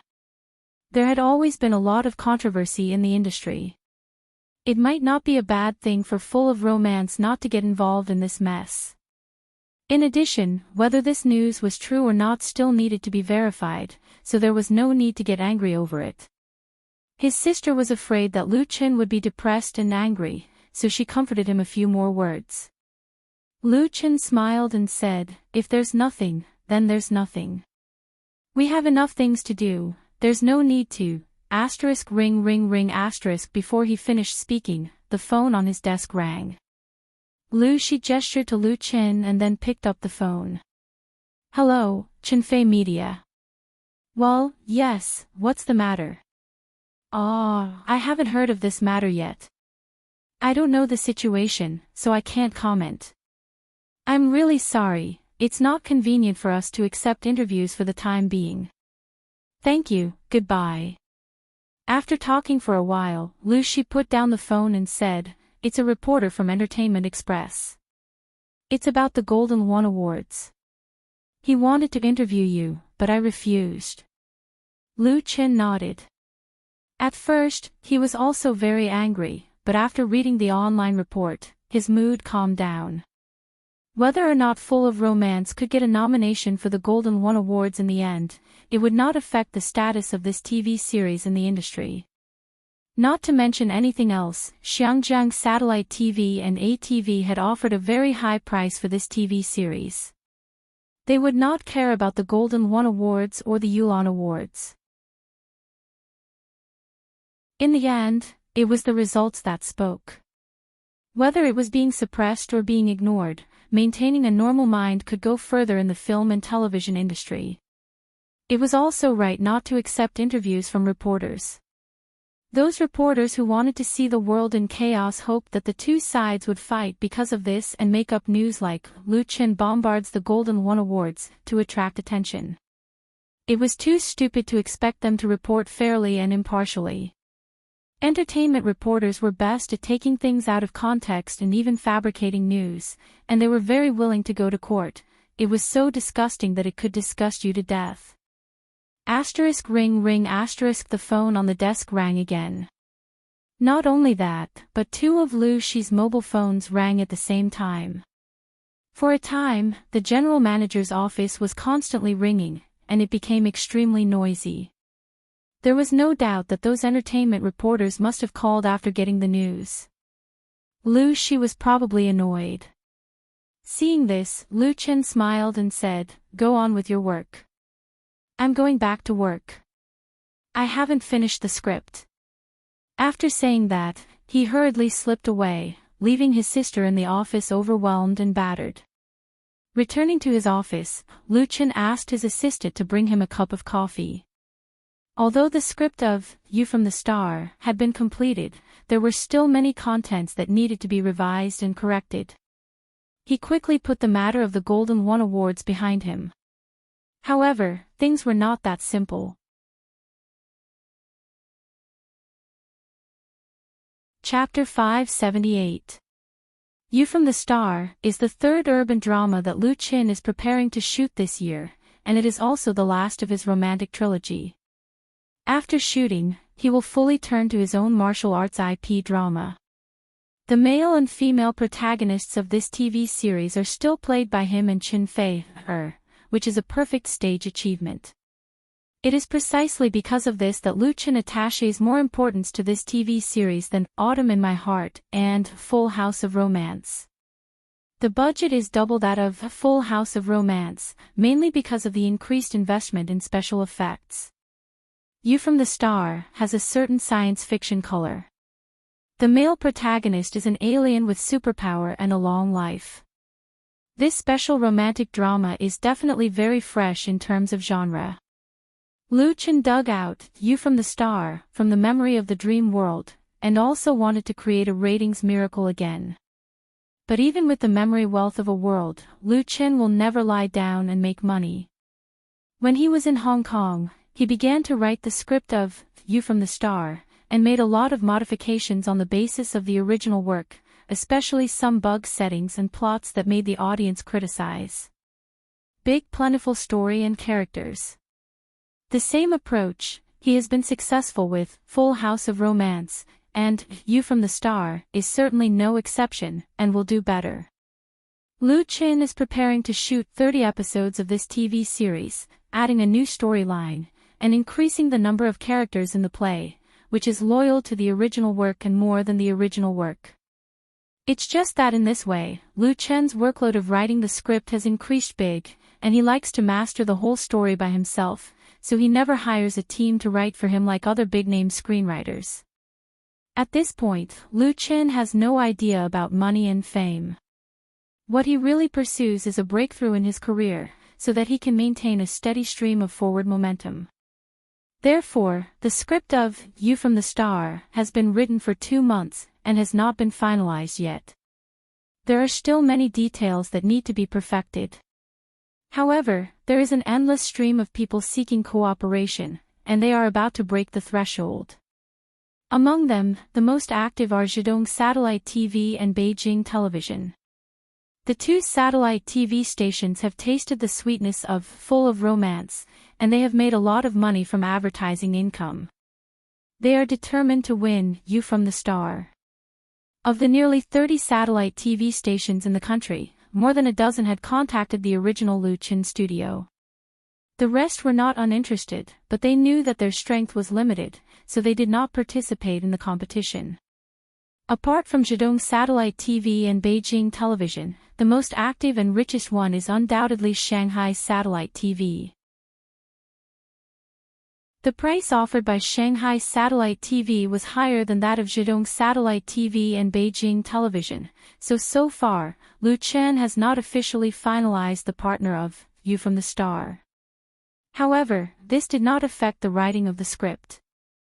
Thud. Thud. A soft knock on the door woke Lu Chen up from his creative state. At this time, he realized that the sky outside the floor-to-ceiling window was getting dark. He didn't know when the lights in the room had been turned on. "You're still writing?" It was Lu Shi who knocked on the door. She exclaimed in surprise, "You've been sitting in front of the computer for 4 to 5 hours. So long." Lu Chen saved the document, stood up and moved his muscles and bones. Sure enough, he found that his hands and feet were a little sore after sitting for too long. Lu Shi smiled and said, "You must be hungry, right? Let's go to dinner. Someone will pay the bill tonight." "Ah." Lu Chen was curious, "Who is it?" Lu Shi blinked, "Guess." Lu Chen rubbed his nose and said with a wry smile, "How can I guess? Is Fei her back?" After the establishment of Qin Fei Media, as the lady boss, Qin Fei was busier than Lu Chen. A few days ago, she went to Huhai to shoot a commercial, and it was almost time for her to come back. As for the others, Lu Chen really couldn't think of them. It's not that he's bragging, but in the circle of Beijing, there are not thousands of people who want to invite him to dinner. It's not a problem to casually pick a few hundred, and they will not be unknown people. You only think of your wife. Lu Shi rolled her eyes and took the initiative to reveal the mystery. You don't need to guess blindly. The person who is treating is called Wang Jinping. Wang Jinping. Lu Chen couldn't help but frown. This name is a little familiar. Lu Shi reminded, he is the general manager of Hongwen Agency. Lu Chen's memory suddenly recovered, and he knew what kind of person Wang Jinping was. In Beijing's entertainment circle, Wang Jinping was really a character. His reputation in the media was not big, and could even be said to be very small. His name rarely appeared in entertainment gossip news, as if he was an inconspicuous small character. But people who know Wang Jinping well will not regard him as an ordinary person. The first time Lu Chen heard of Wang Jinping was when he was chatting with Sisterly over dinner. At that time, Sisterly mentioned that there was such a person who was slick and smart, had a wide network in the circle, and was very popular. Although Wang Jinping opened a management company, he was actually a high-level broker. He mainly acted as a middleman for investors and producers, and he was doing very well in both sides. For example, if a rich coal boss suddenly wanted to shoot a movie or TV series and wanted to use his mistress, but he did not know anything about the industry, then he found the right person to look for Wang Jinping. As long as he had money, Wang Jinping could quickly pull together a decent production team in Beijing, hire a second or third-rate director to direct, and spend 2 to 3 months to come up with a dozen episodes of TV series or movie, and then use his connections to broadcast it on television stations and cinemas. If necessary, he could also help hire a group of online promoters and media reporters to hype and promote, and a new celebrity in the entertainment circle would gradually rise. Wang Jinping's connections were very wild. Not only did he have private connections, but he also had connections with government agencies. He had connections with all sorts of people, but he was rarely exposed in the public eye. People who were not in the industry rarely knew of his existence. Such a shrewd person suddenly treating Lu Qin to a meal made him vigilant. "Do you know what's going on?" Lu Shi shook her head. "I just don't know, so I went to take a look." He said it was a good thing over the phone, hee. His sister's lips curled into a mocking smile. A night owl would come to the house for no reason. Lu Qin was not afraid of Wang Jinping, but since Lu Shi had agreed, he also wanted to see what the other party was up to. "Then let's go." Lu Qin picked up the coat on the chair, put it on, and said with a smile, "It feels like we are going to a Hongmen banquet." His sister laughed. Chapter 579. No circle could be pure and flawless. Just as there was light and there was darkness, there was also a gray area between light and darkness. Wang Jinping was a person who wandered in the gray area.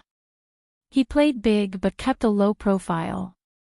He had a high reputation in the circle and had a wide network of contacts accumulated over the years, so he couldn't be taken lightly.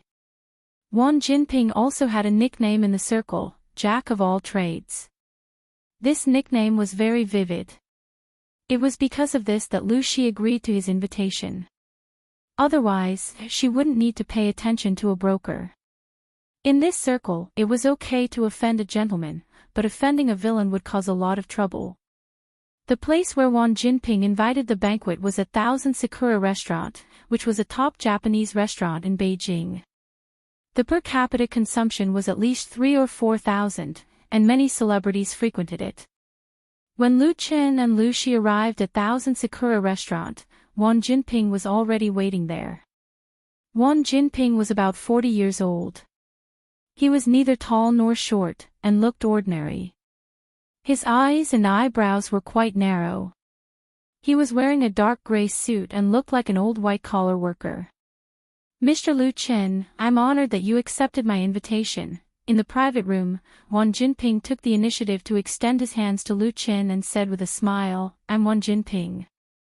Lu Qin shook hands with him and said with a smile, "Hello, CEO Wang."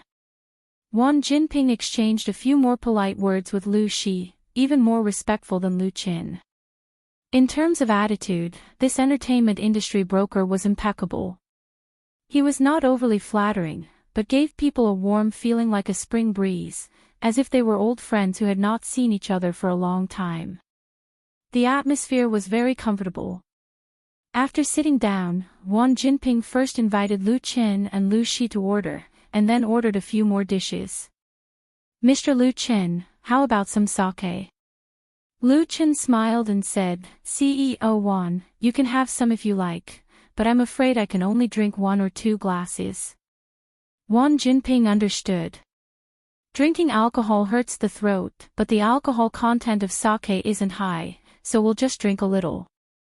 Singers did not drink or drank less mainly to protect their voices, especially if they drank alcohol before singing. Their vocal cords would swell with blood. Singing at this time was especially harmful and might even cause permanent damage.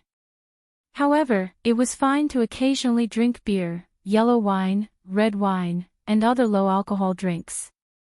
Wang Jinping was an insider, so he naturally understood the logic behind it.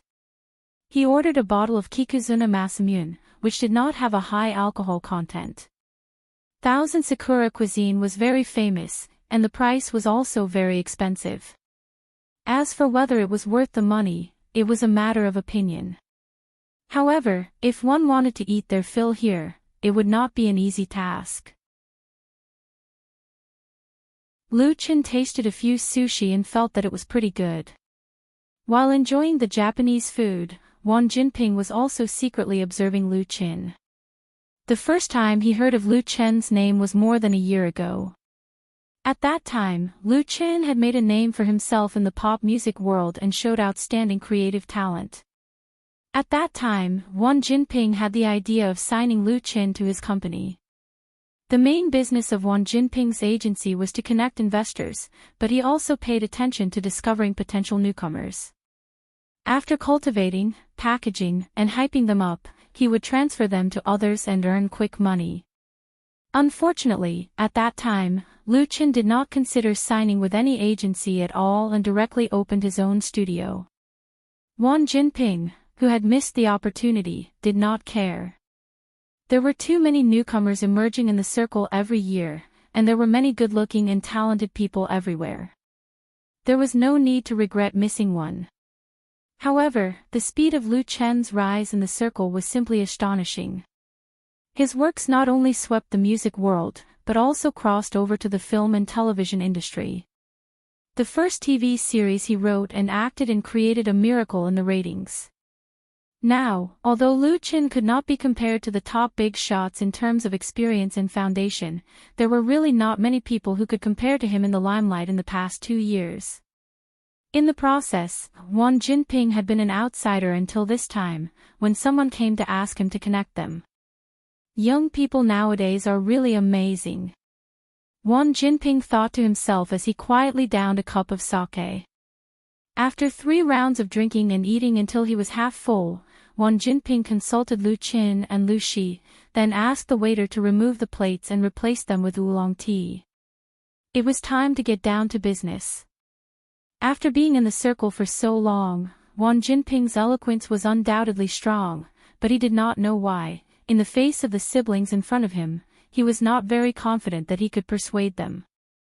So after thinking for a moment, Wang Jinping decisively abandoned his original line of thought and asked tentatively, "Mr. Lu Qin, about the rumors about the Golden One Award nomination, do you know about it?"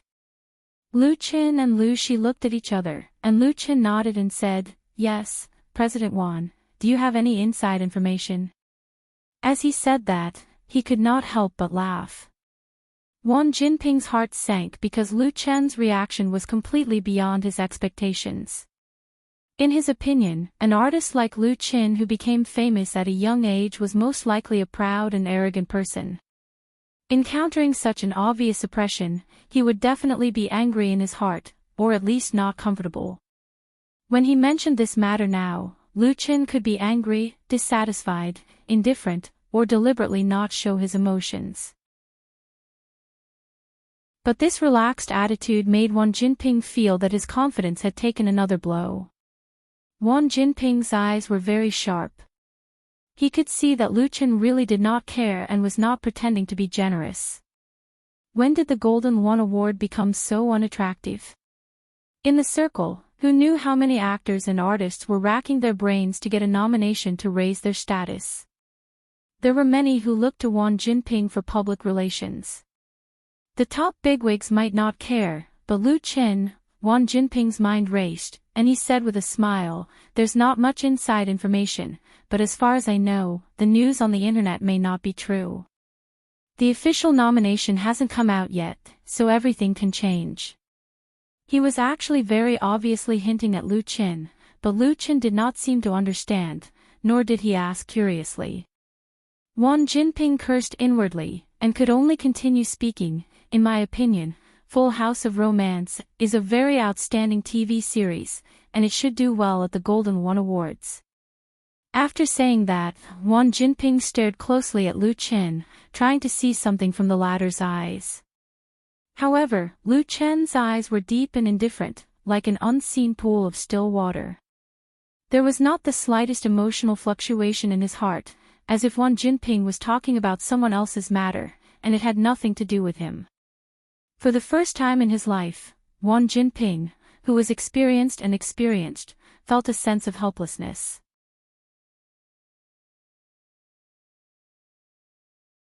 Chapter 580. Wang Jinping had once seen Lu Chen's eyes in a real veteran actor. They were as deep as a black hole. They had seen through the vicissitudes of the world, and returned to simplicity. How could they appear in a young man's eyes? Under such a gaze, Wang Jinping felt that all his probing, calculations, and conspiracies were not presentable at all. If he said it, he would only be humiliating himself. There was nothing else he could do but lose face. For a moment, the shrewd broker of the entertainment industry was at a loss for words. Lu Chen suddenly smiled and said, "Thank you for your compliment, President Wang. You can say what you want to say." Wang Jinping suddenly breathed a sigh of relief, as if he had been relieved of a heavy burden. But the next moment, his old face couldn't help but turn red. Lu Chen had taken the initiative in the conversation. Ahem, fortunately, Wang Jinping was thick-skinned enough. He quickly coughed twice to cover up his embarrassment and said, "Here's the thing. There is a very powerful and top domestic unit who wants to cooperate with you to shoot You from the Star. Of course, the conditions are very good." You from the Star. Lu Chen didn't feel strange. Recently, there were too many people eyeing his TV series. Several major satellite TV stations were competing very fiercely, and the conditions they offered were higher than the other. There were also many domestic film and television companies who wanted to get a piece of the pie. Lu Chen's first 2 TV series made a large number of unknown newcomers popular. It was not an exaggeration to say that his TV series were a star-making machine. Which artist with a little ambition didn't want to get involved? Wang Jinping was a broker of the entertainment industry. It was natural for him to be asked to talk about cooperation with Lu Chen. Lu Chen was curious about the unit mentioned by the other party. "Can you tell me which unit it is?" The word unit was a little interesting. Wang Jinping hesitated for a moment, but still revealed the mystery. Shonan TV. Shonan TV. This answer was really beyond the expectations of Lu Chen and Lu Shi, so much so that his sister couldn't help but widen her eyes. Shonan TV was Lu Chen's old enemy. The enmity between the two sides can even be traced back to when Lu Chen first entered the entertainment industry. He participated in Shonan TV's Super Singer and was brushed. He switched to Singing China and jumped through the Dragon Gate, which also made Shonan TV ridiculed for having eyes but not seeing and having too many dark secrets. Later, there were even more competitions. For example, Lu Chen's Autumn in My Heart defeated the popular TV series of Shonan TV. Shonan TV also secretly made trouble for Lu Chen.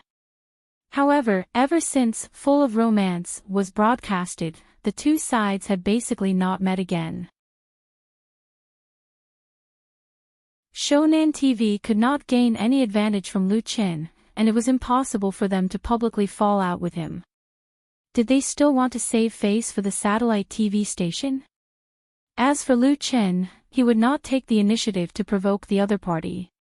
But he really didn't expect that Shonan TV had also taken a fancy to You from the Star, and released the message of cooperation to him through Wang Jinping in a roundabout way. In fact, strictly speaking, there was no deep hatred between Lu Chen and Shonan TV. The several collisions were either caused by someone or by coincidence, far from being irreconcilable. There are no eternal friends or enemies in the world, there are eternal interests. From the perspective of interests, Lu Chen's choice to cooperate with Shonan TV is better than Beijing Television or Zhejiang Satellite TV. Because among so many satellite TV stations in China, Shonan TV is well-deserved number 1. Its influence is bigger than that of its competitors, and it can't compete with CCTV. Cooperation with such a platform will undoubtedly have a great promotion effect on Lu Chen's career. For example, if he wants to promote a Chinese ghost story and promote it through Shonan TV, the effect will definitely be very good. The most important thing is that now Shonan TV has taken the initiative to find Lu Qin. Even though they are wearing a fig leaf, it is still very rare, because with Shonan TV's status in the circle, there are really not many star artists who can make them bow their heads. She looked at Lu Qin with an inquiring look, and her sister was also shocked and hesitant. Wang Jinping felt that he had regained some initiative. He said with a smile, "Why don't I talk about the specific conditions first?" He thought to himself that the name of Shonan TV was really powerful. However, Lu Qin only hesitated for a moment, but did not answer his question.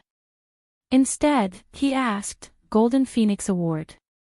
Wang Jinping's smile instantly froze on his face. He knew that Lu Qin's question was a question. He was questioning whether Shonan TV was using the Golden Phoenix Award as a condition for the cooperation between the two parties. In other words, Lu Qin thought that the reason why, Full of Romance, did not get nominated for the Golden Phoenix Award was because Shonan TV was deliberately obstructing them, leaving some leeway to negotiate the conditions. Wang Jinping suddenly realized that Lu Qin is a very proud person, but his pride is hidden deep in his bones, and he will not easily show it. He gives people the impression that he is quite modest. But it is precisely such a person who will never be threatened. That's right, it's a threat. Lu Qin thought that Shonan TV is using the Golden Phoenix Award to threaten him. This is very bad. What's worse is that if Lu Qin had such a thought, it would not be too unjust. Shonan TV. The rumor on the internet is related to Shonan TV, or to be more precise, it's related to someone in Shonan TV. Wang Jinping, who is as cunning as he is stuck again. Because he knows very well that sophistry is useless against Lu Qin. This young man is far more shrewd than his peers. Lying will only put him in a more passive situation. To be honest, Wang Jinping has never been so tired when negotiating with the elites inside and outside of the entertainment industry. Lu Xi's gaze was cold as she looked at the embarrassed Wang Jinping. Lu Qin did not rely on others' help or support to get where he is today, but his own hard work and strength. Shonan TV actually wants to use a mere Golden Phoenix Award to pressure Lu Qin. What a joke. As a result, her impression of Wang Jinping is also very bad. After a while, Wang Jinping sighed and said, "Mr. Lu Qin, please don't misunderstand.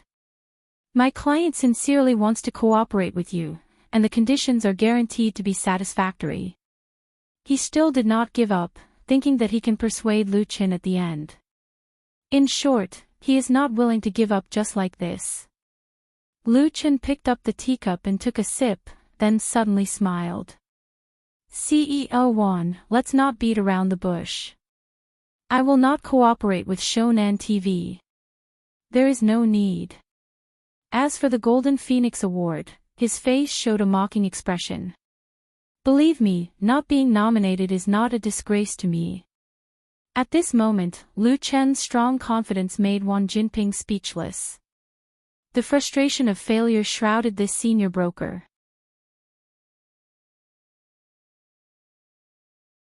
Chapter 581. In the elegantly decorated private room, the fragrance of tea was lingering in the air, and the faint sound of the zither penetrated the wall, as if it was from another world. Wang Jinping's mood was very bad. He had been in the entertainment circle for more than a decade and had seen all kinds of storms and waves. He didn't expect that he would be snubbed by a young man today. What made Wang Jinping feel most depressed was that from beginning to end, it was Lu Qin who had the right to speak, so that his words were useless. This meal was a waste. Wang Jinping could only admit his failure. He put away his depressed mood and said with a forced smile, "If that's the case, then it's really a pity." In fact, the conditions offered by Shonan TV to cooperate with Lu Qin were really very generous. As the overlord of the local satellite TV stations in China, Shonan TV's strong ratings and strong capital made them invincible in the entertainment circle. But there were always exceptions. Lu Chen didn't care about Shonan TV at all, and he didn't lack money and fame. As the saying goes, a cliff is 1,000 feet high without any desire. Wang Jinping's failure was really not his fault. But in his line of work, offending people for other people's business was the most stupid thing to do. Wang Jinping didn't have any opinion of Lu Chen because of this, and he wouldn't fall out with him. After adjusting his mood, Wang Jinping raised his teacup and said, "Mr. Lu Chen, Chief Lu, we can't do business, but we'll still be friends. I hope there will be opportunities for cooperation in the future." Lu Shi nodded and raised her cup. If it wasn't necessary, she didn't want to offend this jack of all trades. Not to mention that the other party's identity wasn't good or bad, just like how bacteria must exist in the human body, the entertainment circle also couldn't lack such people. It was naturally the best to end this peacefully. Lu Chen didn't immediately raise his cup. He looked at Wang Jinping thoughtfully and said, "Chief Wang, actually, if you want to cooperate, you don't have to wait for the future." Wang Jinping was stunned. He put down his teacup and asked, "Mr. Lu Chen, what do you mean?" Lu Chen smiled and said, "You also know that I am preparing to shoot the third TV series, You from the Star. At present, the investors and partners of this TV series have not been finalized. I wonder if President Wang is interested in getting involved. Are you interested?" "Yes." It was simply too much. Wang Jinping had never thought that Lu Chen would reject Shonan TV without hesitation. He didn't even want to listen to the conditions. Instead, he threw a sweet and tempting cake to Wang Jinping. He wanted to swallow it on the spot. Even if the cake was covered with poisonous fillings, he would eat it first. One was Autumn in My Heart and the other was Full House of Romance. It could be said that 2 TV series in 2 years had put Lu Chen and Chen Fei on the altar. Even if many people in the circle said that they were not favored by the Yulan Awards and the Golden One Awards, no one could deny the success of the 2 TV series. In the beginning, those who cooperated with Lu Chen, whether it was an artist, a TV station, or a film company, all made a lot of money. Lu Chen's excellent quality of not eating alone made him have an excellent reputation in the circle. So when Lu Chen decided to shoot the third TV series, You from the Star, there were many people who looked for Wang Jinping as a matchmaker. Of course, the most powerful one was Shonan TV. Wang Jinping knew very well that as long as You from the Star was not shot randomly, it was bound to be a hit. The possibility of the ratings being a flop was very small. Countless people in the circle were watching it with red eyes. He knew that he had no friendship with Lu Chen. Originally, he wanted to use the power of Shonan TV to build a relationship with Lu Chen. After being rejected, he gave up, but the result was so unexpected. Fortunately, Wang Jinping was very shrewd and did not lose his composure on the spot. However, his expression also changed.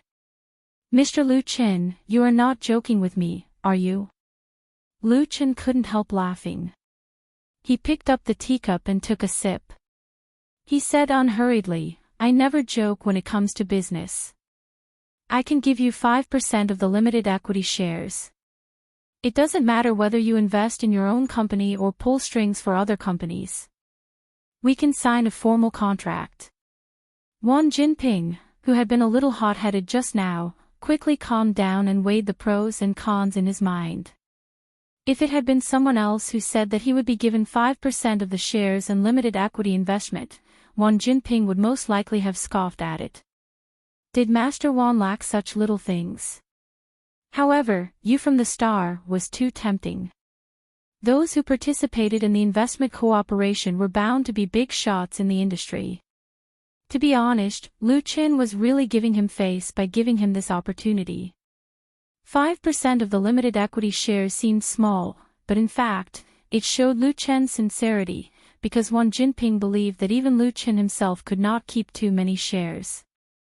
The most important thing was that with this name in hand, if it was done well, the benefits that Wang Jinping could bring to Wang Jinping would undoubtedly be extremely rich.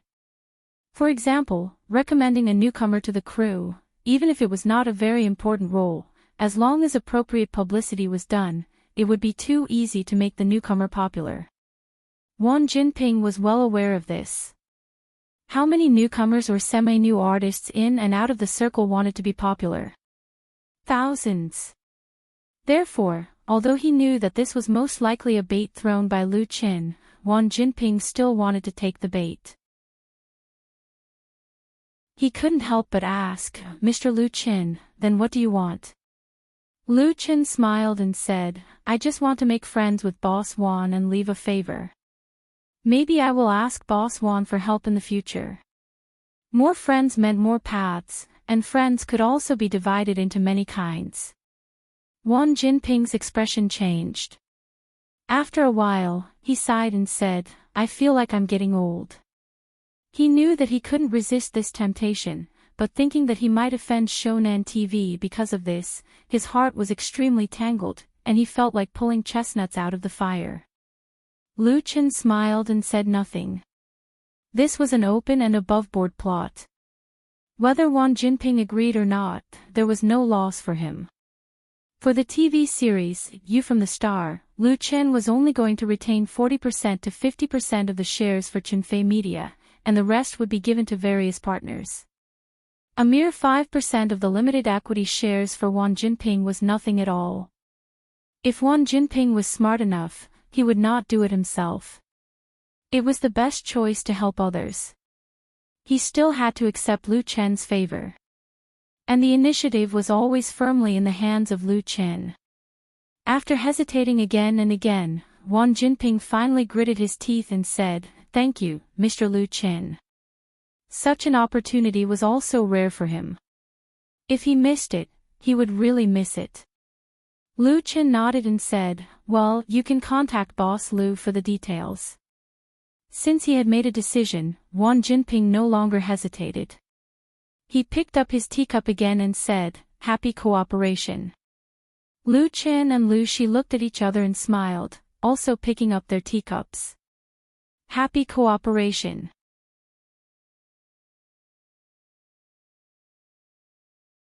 Chapter 582. Back in the car, Lu Shi stared at Lu Qin. At first, Lu Qin didn't notice it, but soon he was scared by his sister's strange eyes. "What's wrong?" Lu Shi stretched out her finger and pointed at his forehead, saying, "I'm wondering if you are my younger brother." Lu Qin broke into a sweat. "If I'm not your younger brother, who else can I be?" Lu Shi said very seriously, "Your body is a shell, but I suspect that there is a 1,000-year-old ghost hidden inside." Lu Qin didn't know whether to laugh or cry. "Sister, when did you start reading online novels?" Lu Shi said, "You have given me too many surprises in the past 2 years. I can't believe everything now." She felt it from the bottom of her heart. In the past 2 years, Lu Qin rose rapidly in the entertainment circle like a comet, lighting up the sky that belonged to him. From pop music to film and television, the amazing talent he showed not only stunned people inside and outside the circle, but also made his sister, who was the most familiar with him, feel incredible. And tonight, in the competition between Lu Qin and Wang Jinping, he played this old fox in the palm of his hand. He paid a small price to win over a powerful ally, which really opened Lu Shi's eyes. If it were her, she would never have performed better. It was just that this was not the playful and willful younger brother she was familiar with. Lu Shi also knew that Lu Qin had changed a lot in the past 2 years. Maybe he had really matured after experiencing hardships. But she always had a feeling that she was still in a dream. Sometimes she was afraid that after waking up from the dream, everything would no longer exist, and everything would be the same as before. Lu Qin held his sister's hand and said, "I am still the same person. I have never changed." It was just that in his mind, there was an additional memory of the world. Lu Shi felt Lu Qin's sincerity. She smiled, and the atmosphere in the car became very warm. Time passed quickly, and so did their footsteps. The sister and brother hadn't had a heart-to-heart talk for a long time. Ding-ling-ling. Unfortunately, the phone suddenly rang and broke the tacit warmth. She took out her phone from her bag and answered, "Hello." "Yes, I've already eaten. I'm going home with Chin." "Aw. It's quite late now." "Then, all right then." After saying a few words, she hung up the phone. Chin asked curiously, "Who was that?"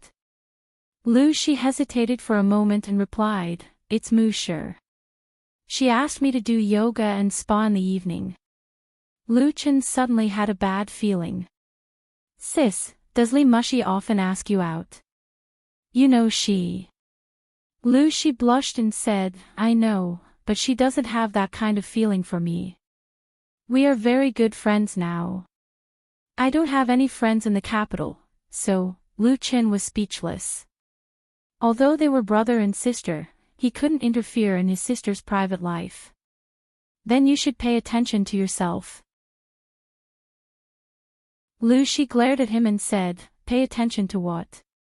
Musher is not a tiger. Can she eat me?" "Brother Zhang, you can just drop me off at the intersection ahead." Zhang Xiaofeng, who was a part-time driver, agreed and turned the steering wheel to pull over. She patted Chin on the shoulder and said, "Don't think about it. I'll get off here. It's very close to the clubhouse. You should rest early. Let's talk about it tomorrow." What else could Chin say? He could only agree with a wry smile. He really wanted to call Mushy and warn her not to have any thoughts about Shi, but he didn't know how to say it. He could only be confused. When he returned home, Chin was still very depressed. However, his depression only lasted until he opened the door and disappeared in an instant. "When did you come back?" The pretty girl standing behind the door, who else could it be but Chin Fei? During this time, Chin Fei was not in the capital. Her daily schedule was full. Today she was in Shanghai, and tomorrow she might fly to the deep sea. This was the result of rejecting many notices and advertisements. Relying on the two popular TV series, Autumn in My Heart and Full of Romance, Chen Fei was definitely one of the most expensive female stars in the entertainment industry. Few could match her popularity. Although she was in love with Chin, and the money she had earned could not be spent in several lifetimes, she had never considered staying at home and being a little woman in love. For her, her career was the most important source of youth and vitality. In this respect alone, Chen Fei worked harder than Chin. Perhaps it was because of this that she felt a little sorry for Chin and wanted to find an opportunity to make up for it. Chen Fei threw herself into his arms and said with a sweet smile, "I just came back. I have a little surprise for you." Before she could finish her words, Chin's mouth covered hers. The two had known and loved each other for a long time. Usually, they did not spend much time together, but their feelings for each other did not weaken because of this.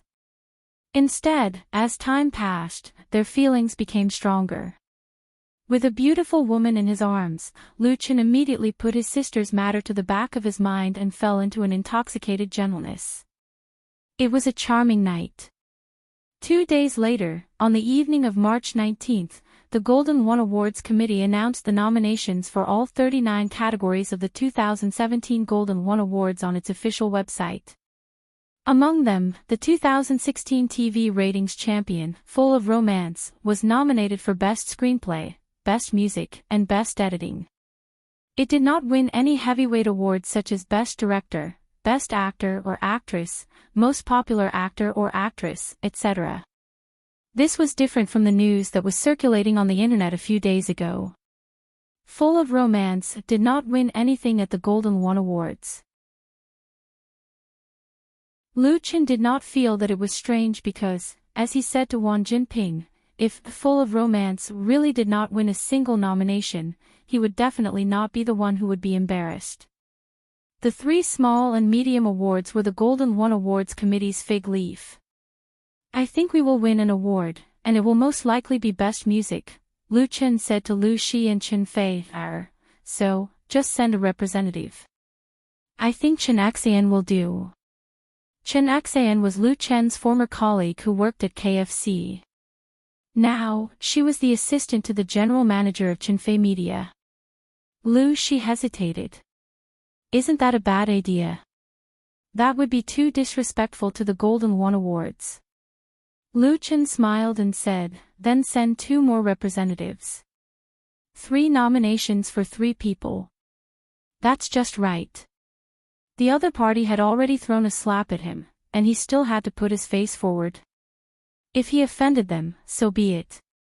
Lu Chen did not rely on the awards to make a living, and he knew very well who was making things difficult for him. The serious thing was that a Chinese ghost story was about to be released in the country, and the promotion had just reached the most important stage. How could he still have the mood to fight with others? If there are any interviews, reject them all. No comment.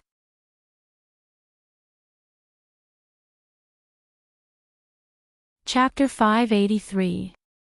In the 27th Golden One Awards, out of the 39 nominations, the biggest winner was the long-running TV series, Great Song Dynasty.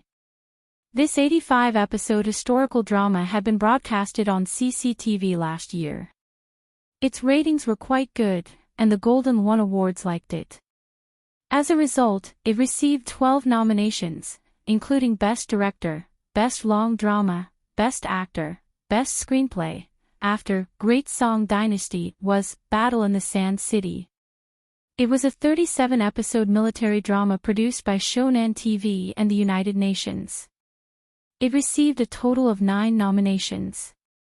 In comparison, Full House of Romance's 3 nominations for Best Screenplay, Best Music, and Best Editing were pitifully weak.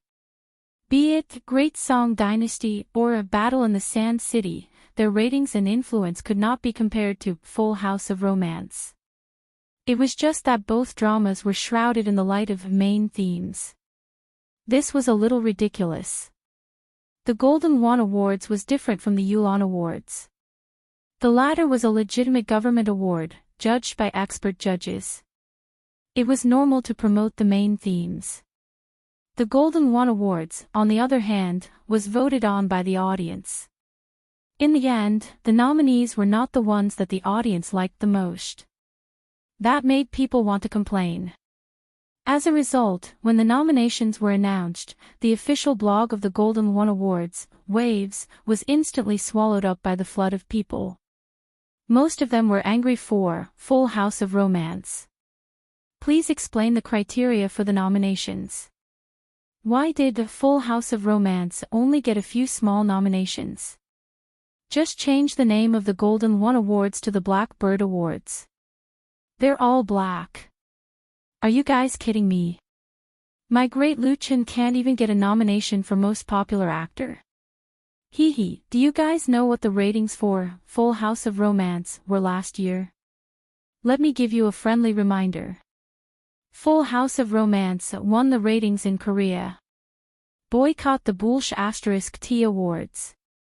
What people complained about the most was that Full House of Romance had no Most Popular Actor or Actress. It was fine if they didn't get any nominations for Best Director and Best Long Drama. These 2 awards should be decided by the audience. Yet, Lu Chen and Chen Fei couldn't even get a nomination. It was an insult to everyone's intelligence. The judges of the Golden One Awards knew very well that once they nominated Full of Romance, there would be no suspense at all unless they cheated during the vote counting process. So, they might as well just erase it. There were many intelligent netizens, and they could easily see through the Golden One Awards judging committee's intentions. For a moment, the blog was flooded with scolding, and public opinion was turbulent. However, hoping that online public opinion could influence the Golden One Awards judging committee would be a big mistake. Since they dared to bring out this nomination, they weren't afraid of being scolded at all. The Golden One Awards had been scolded for many years. The official V's face was bulletproof. No matter how much saliva and bricks flew in the comments section, it remained unmoved. Then, it quickly deleted a large number of posts and banned them. In the end, it simply closed the comments section. This kind of roguish performance of a dead pig not afraid of boiling water made angry netizens helpless. Many fans of Lu Qin and Qin Fei could only flock to their blogs to pour out their dissatisfaction and express their support for their idols. Many fans thought that Lu Qin and Qin Fei would feel a sense of loss. After all, the biennial Golden One Awards was still very influential in the domestic television industry. The honor of being a TV Empress and TV Empress was quite tempting. However, they didn't know that whether it was Lu Qin or Qin Fei, they had long lost interest in the Golden One Awards. The two had no intention of getting involved in this war of words. They didn't express their stance at all, and they even refused to be interviewed by the media. At present, the focus of Qin Fei Media's work was the domestic promotion of the movie, A Chinese Ghost Story, and the preparation of the TV series, You from the Star. They didn't have the time or energy to meddle in the muddy waters of the Golden One Awards. For the two of them, it didn't matter whether Full House of Romance was nominated or won an award. In any case, whoever wanted to play could play. On March 20th, the sci-fi blockbuster, Showdown on Vulcan, which was shot by Superstar Pictures with a US $170 million investment, was released in all three major cinemas in China at the same time. The number of screenings was 76%, and the box office was 127 million. Nowadays, the domestic film market was extremely popular. Since 2010, as many as 30 to 40 movies had a box office of more than 100 million on the first day. Among them, Hollywood blockbusters firmly occupied half of the market. The results were extremely impressive. Movies that were popular in North America often had a high box office in China. After years of painstaking management of the domestic market, Hollywood had long accumulated a wealth of experience on how to promote in China. They were very clear about what to rely on to impress the domestic film audience.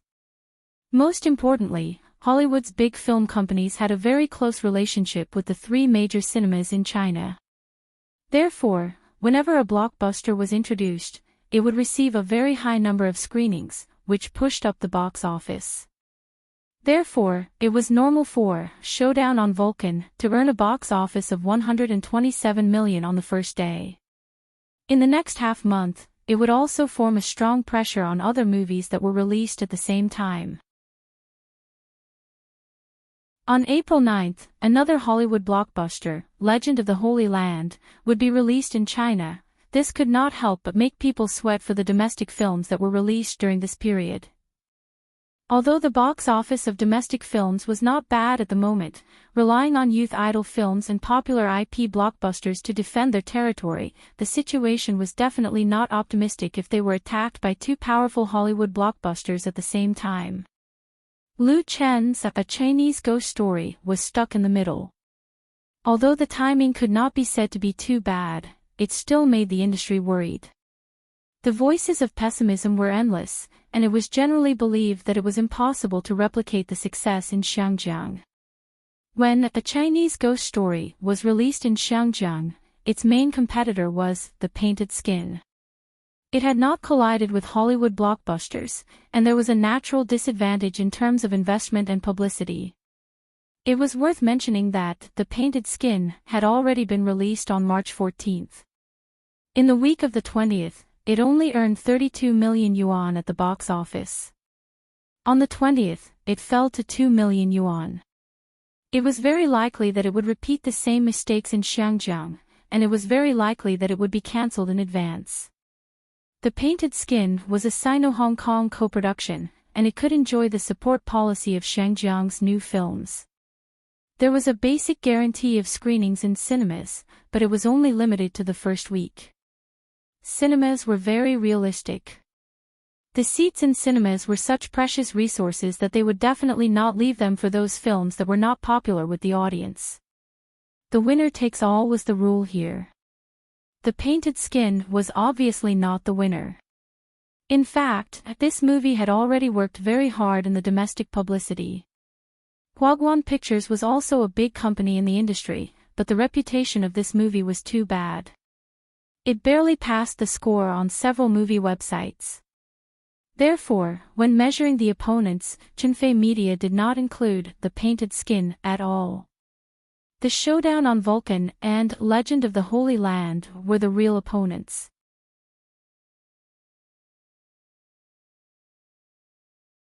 Chapter 584.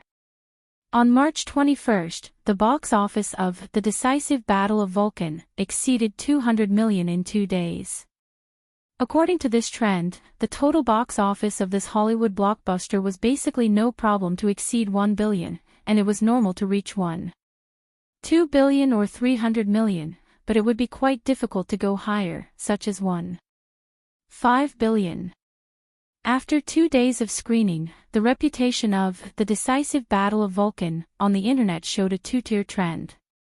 Those who liked the film thought that the special effects of the film were excellent, the plot was exciting, and the climax was continuous from the beginning to the end, which was completely worth the price of the ticket.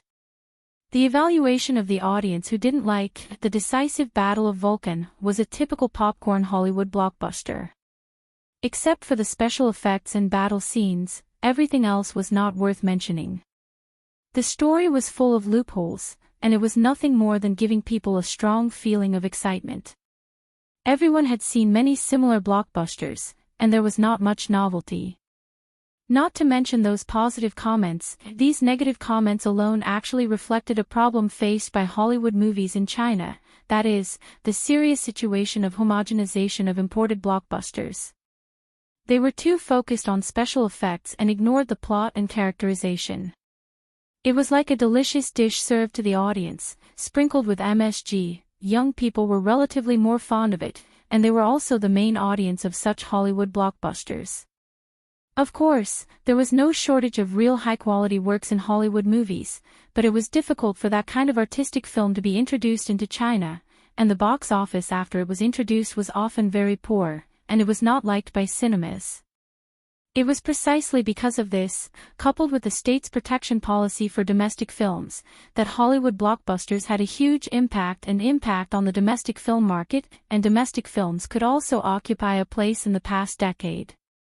However, the youth idol films and popular IP movies that domestic relied on as the main market were also facing a serious problem of homogenization, which made the domestic film market more and more popular, and the future was also uncertain.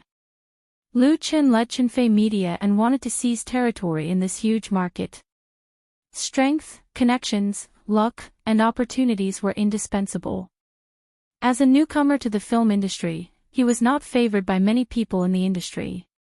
At 8:00 on March 26, one of the largest portals in China, the variety entertainment program Weekly Movie Talk of EasyNet Video was broadcast on time, which involved Lu Chen and A Chinese Ghost Story. With the further opening of the domestic film market, the number of Hollywood blockbusters entering the domestic market will continue to increase. The Domestic Film Protection Month will eventually be cancelled. In recent years, Japanese and Korean movies have suddenly emerged as a new force. Many excellent works have been introduced into the country, forming an encirclement around domestic movies. Therefore, the situation is very grim, and there is a possibility that the market share will be further reduced. The guest sitting in the live broadcast room said with fervor and assurance, therefore, if domestic films want to break out of the tight encirclement, the key lies in the film production institutions. Domestic film companies need to become bigger and stronger. In terms of technology, they need to catch up with the international mainstream. In terms of content, they need to fit the domestic market and invest more funds in development. The online variety show Weekly Movie Talk was one of the famous programs of EasyNet Video. It aired once a week, and each episode would invite a well-known figure in the film industry, such as a director, actor, producer, screenwriter, film critic, etc., to comment on the movie that was released that week and predict the new movie that would be released next week. The number of views on this program is very high. This issue of Weekly Movie Talk invited the well-known columnist and film critic, Wang Xiaoxiu. It was not Wang Xiaoxiu's first time on this program, and he was very familiar with the host. In addition, online programs had a lot more freedom than TV programs, so he was very open with his words and did not have too many scruples. This week, Showdown of Vulcan has already won 500 million in the box office. It is inevitable that it will exceed 1 billion. From this, we should see that the successful Hollywood film companies are basically giants. There are very few small and medium-sized film companies. In contrast, our domestic film production units are many but scattered. It seems that the scale is considerable, but in fact, the strength of the individual is not strong enough, so it is naturally difficult for them to defeat their opponents. The host nodded in agreement and said, "What you said is very reasonable, and next week, there will be 2 new domestic films that will be released. One is Our Youth Is Not Lonely, and the other is a Chinese ghost story." While the host was introducing, the trailers of the 2 movies appeared on the big screen behind him. "Teacher Wang, what do you think of these 2 new domestic films?" Wang Xiaoxiu turned his gaze away from the screen and said, "I have seen the trailers of these 2 new films. Needless to say, Our Youth Is Not Lonely is still a youth idol film. From the trailer, there are not many new tricks. There should be a box office. After all, this film market has always been there." As for the movie, A Chinese Ghost Story, he shook his head. The host was sensitive. "You don't think it's good?" Wang Xiaoxiu smiled and said, "I don't think it's good.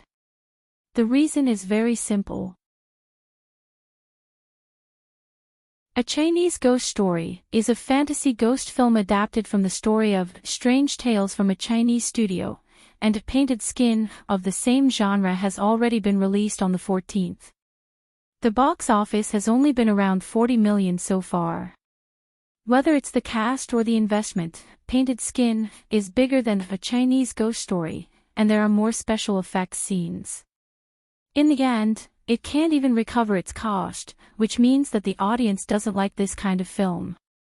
Coupled with the high screening rate of Decisive Battle of Vulcan, A Chinese Ghost Story will not perform better than Painted Skin. The host had a different opinion. "Teacher Wang, as far as I know, A Chinese Ghost Story has a box office of over 100 million in Hong Kong. Its reputation and box office are better than Painted Skin." Wang Xiaoxiu disagreed. The situation in Hong Kong is very different from that in China.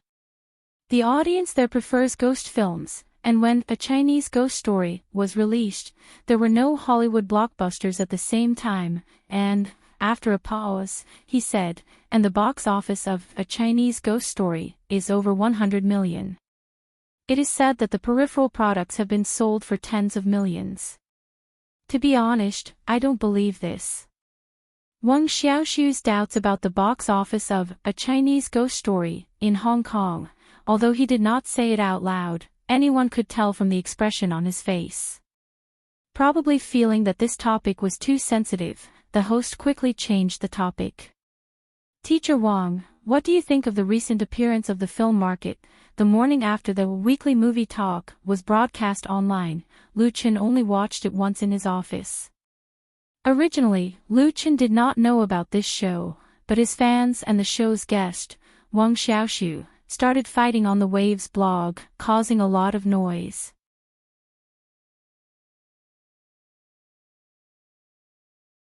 Chapter 585. Weekly Movie Talk was one of the famous programs of EasyNet Video. Every week, it would appear on the home page, so the number of views was quite high. The number of views on the same day was as many as tens of millions, and it had a fixed group of netizens. Therefore, when the episode of Weekly Movie Talk was broadcast on March 26, it was quickly forwarded to blogs and forums, causing Lu Chen's fans to explode. Recently, because of the Golden Phoenix Award nomination, Lu Chen's fan group, with Lu Jiejun as the core, was quite unhappy. Many people felt injustice for their idol, but they could not find an outlet to vent. Now, they saw Wang Xiaoxiu belittling A Chinese Ghost Story in the program, and even hinted that the Hong Kong box office of A Chinese Ghost Story was falsified. How could everyone tolerate this? The anger that they had been holding back immediately turned into cannon fire, blasting towards Wang Xiaoxiu. The main battlefield was naturally on the blog of Waves. Countless fans attacked Wang Xiaoxiu's remarks in the comment section. Just by looking at the trailer, you came to the conclusion that A Chinese Ghost Story is not good. Isn't it too easy to be a film critic? Don't speak without thinking if you don't understand. Why don't you believe that A Chinese Ghost Story has a box office of more than 100 million in Hong Kong? Please don't represent the audience. Do you think we don't like ghost movies just because we don't like them? *T film critics, they only know how to talk nonsense. I'm sorry, I've seen A Chinese Ghost Story in Hong Kong. The box office is that good. Speak without evidence. Be careful that Lu Qin will sue you for slander. A Chinese Ghost Story is 10 streets ahead of Painted Skin. The domestic box office will definitely not be bad. Be careful that you get slapped in the face. The main focus of the fans' bombardment was Wang Xiaoxiu's doubts about the Hong Kong box office of A Chinese Ghost Story, especially the sales results of the peripheral products of A Chinese Ghost Story. He did not believe it at all, so he obviously showed a disdainful and mocking attitude in the program. To be honest, apart from the box office, it was not unreasonable for Wang Xiaoxiu to doubt the sales performance of the peripheral products of A Chinese Ghost Story, because this market was basically firmly controlled by Hollywood movies. In China, of course, including the practitioners in Hong Kong, it was not that they didn't know how rich the benefits of movie peripheral products were, but there were some things that they couldn't learn even if they wanted to. It was not that no one had tried to develop this market, but the result was often that they were badly injured. After suffering too many losses, the people in the industry lost confidence. Even if it was a movie with a box office of more than £1 billion, they had no intention of investing in the peripherals. They would be satisfied with a share of the box office. At most, they would release some posters and albums. Based on Wang Xiaoxiu's understanding of the domestic and Hong Kong film market, he did not believe that Lu Qin would spend money on peripheral products in advance, unless he had the ability to predict the future and knew that his movie would be a hit. The production of many peripheral products needed to be prepared for a long time in advance. Many things involved design, mold opening, processing, packaging, and many other processes. Therefore, it was inconceivable to advertise that A Chinese Ghost Story had sold more than 40 million yuan of peripherals in Hong Kong. How much did they have to prepare in advance? Wang Xiaoxiu analyzed it according to common sense and concluded that the sales data were fake, but he did not know where Lu Qin's confidence came from. This columnist and film critic had always been known for his sharp writing and straightforward speech. In the face of the bombardment of thousands of Lu Qin fans, he would not close the comments like the Golden One Awards official blog and be a coward. Instead, he fought back, unwilling to be outdone. Wang Xiaoxiu updated his blog as soon as possible, using thousands of words to respond to the voices of doubt, and replying to and refuting the comments of many netizens. His words were quite fierce. In the new blog post, he listed a lot of data and examples to prove that A Chinese Ghost Story would not have much of a market in China. In the face of the attack of two Hollywood blockbusters, it would inevitably do nothing. At most, it would earn a few fans New Year's money, and the sales of peripheral products would be a joke. Wang Xiaoxiu said sarcastically. A Chinese Ghost Story was chosen to be released at this time. Other than proving that Lu Qin had been blinded by his previous success, he was basically digging his own grave. Reality would teach Lu Qin a harsh lesson. As for Lu Qin's fans, Wang Xiaoxiu was even more impolite. He directly denounced them as Internet Water Army and Internet Mob. Wang Xiaoxiu's tough attitude, coupled with his sarcastic response, made the battle that broke out on the blog even more intense. More and more Lu Qin fans joined in, and it even affected Lu Qin to a certain extent. One had to know that Wang Xiaoxiu was considered half a person in the industry. He had his own friends and connections in the entertainment and literary circles. In the face of so many people besieging him, there would definitely be people who would stand up for him. Many well-known bloggers had expressed their support for Wang Xiaoxiu in their own blogs, either vaguely or clearly. They believed that his judgment of The Chinese Ghost Story was not wrong, and even hinted that someone was using it to hype up the movie. This online war of words really made the keyword, A Chinese Ghost Story, appear on the homepage of Waves' blog. In such a situation, Lu Qin, who had been shot, could not remain indifferent. All along, Lu Qin had attached great importance to his fan group. A large part of the work of Lu Qin's studio was to manage his fans. Fans made a star, and an artist without fans was nothing. However, sometimes fans would also cause trouble for a star. For example, this blog battle. In the eyes of outsiders, it seemed that Lu Qin had something to do with it. Of course, Lu Qin could say nothing, or say a few words casually, but this would inevitably hurt the hearts of those fans who supported him enthusiastically. Many fans were very sensitive and fragile. Therefore, after careful consideration, and at the same time consulting the company's media and public relations department, Lu Qin posted a new blog post on his personal blog at 8 p.m. on the 28th. In this blog post, he first thanked his fans for their support and also thanked everyone for their love for A Chinese Ghost Story. At the same time, he hoped that everyone would treat those unfavorable comments rationally and not use profanity to scold people on the internet. This was because everyone had the freedom to express their thoughts, but this freedom should not be unlimited. Looking back at the past 6 months, Lu Qin was very proud because he had written, directed, and acted in his first personal movie and had won very good results and a good reputation in Hong Kong. Now that A Chinese Ghost Story was about to be released in China, it would meet a large number of fans. Although he was facing the strong pressure of 2 Hollywood blockbusters, he was confident that he could achieve the goal he had set for A Chinese Ghost Story. That was to break 500 million yuan in the domestic box office and sell more than 100 million yuan of peripheral products.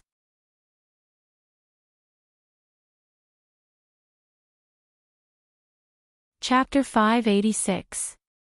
The publicity work for A Chinese Ghost Story, which would be released on April 2nd, had already begun. The budget of 30 million was not too much, but it was enough to ensure that most of the audience in the country knew that the movie was going to be released. However, compared to the 2 Hollywood blockbusters, The Final Battle of Vulcan and Legend of the Holy Land, A Chinese Ghost Story was undoubtedly in a weak position. Xinfei Media also had no intention of provoking a huge publicity war and was more or less keeping a low profile. Therefore, when Lu Qin shouted on his blog that the domestic box office will exceed 500 million and the sales of peripheral products exceed 100 million, it inevitably caused a lot of repercussions in the industry. In the past decade, the box office of domestically produced films had also increased significantly with the popularity of the domestic film market. Among them, there were many popular films that had invested tens of millions of yuan and had a box office of hundreds of millions of yuan. However, these were basically youth idol films. Most of them were adapted from best-selling novels or online novels.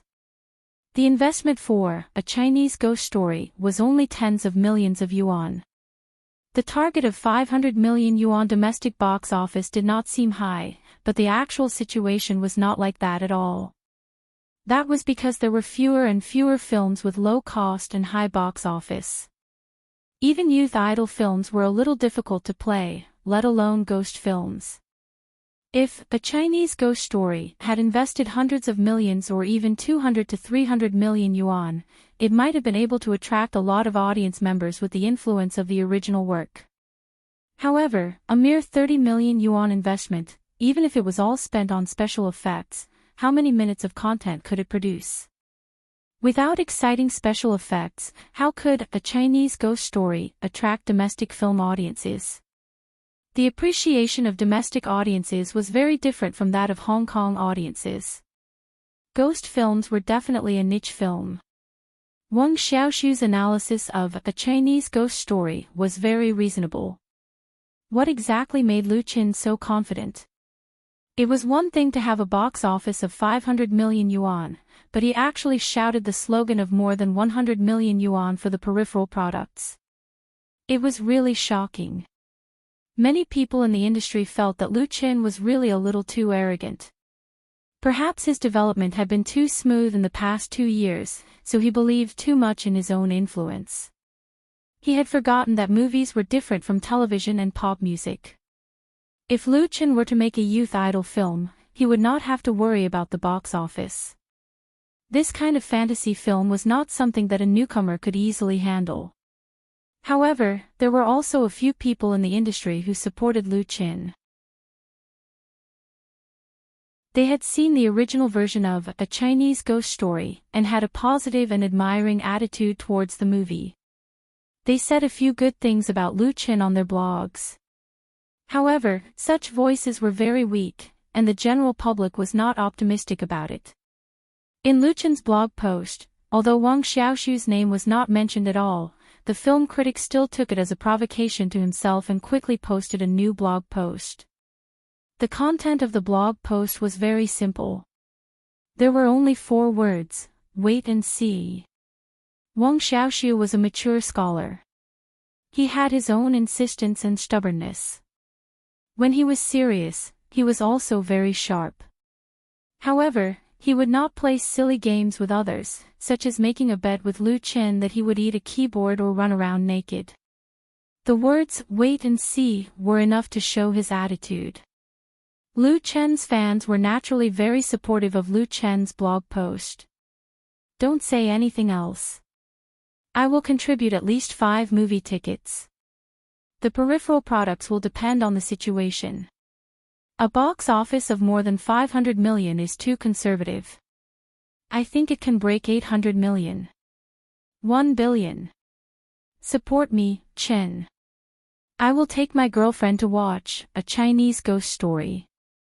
The box office and reputation in Xinjiang are so good. I don't believe that it will fail in China. It will definitely work. Big Lu Qin, can you tell me what kind of peripheral products there are? I'm curious too. Needless to say, Lu Qin really responded to the questions raised by his fans about the peripheral products. He updated his blog again the next night and released dozens of photos. These photos were all related to the peripheral products of A Chinese Ghost Story, including the doll figurines that were the most popular in Xinjiang. However, they were not artistic close-up photos, but finished stock photos. That's right. What Lu Qin posted on his blog were finished stock photos of various peripheral products. In addition to the various versions of the main characters in the film, there were also soundtracks, movie novels, commemorative albums, accessories, and so on. There was a dazzling lineup of everything. The key was that in a large warehouse, the stock was full. The stock of these peripheral products was ordered by the factory when Lu Qin was still in Xinjiang. He mainly focused on the domestic market, and the quantity had more than doubled. At present, the goods had basically arrived and were shipped to the capital.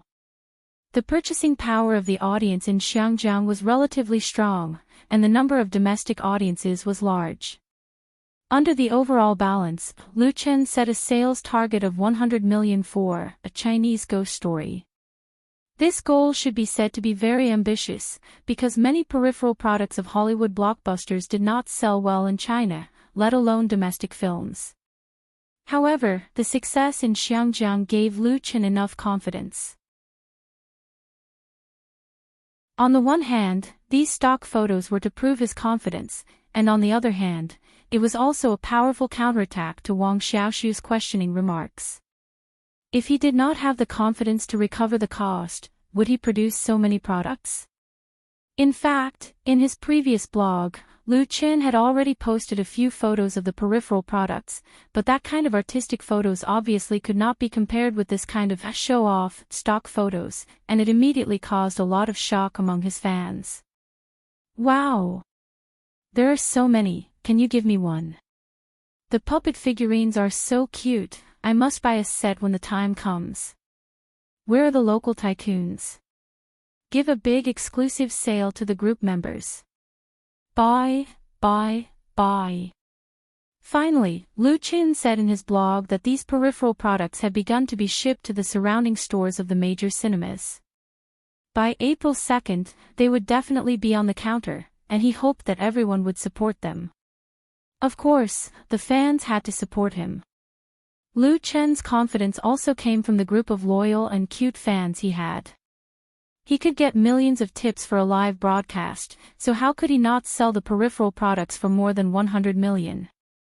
In the face of Lu Chen's counterattack, Wang Xiaoxiu was silent. Perhaps he was shocked by Lu Chen's generosity, or perhaps he was waiting and see. In short, he did not compete with Lu Chen's fans anymore. Everyone's attention was quickly diverted. The publicity for A Chinese Ghost Story was still in full swing. Lu Chen even broke the previous practice, ran a number of announcements, and appeared on several shows in a row to promote the film. Not only Lu Chen, but Chen Fei also spared no effort to use his own connections and influence to promote A Chinese Ghost Story. The entire Chen Fei media was in a state of fanatical work. Everything was just for the arrival of April 2nd.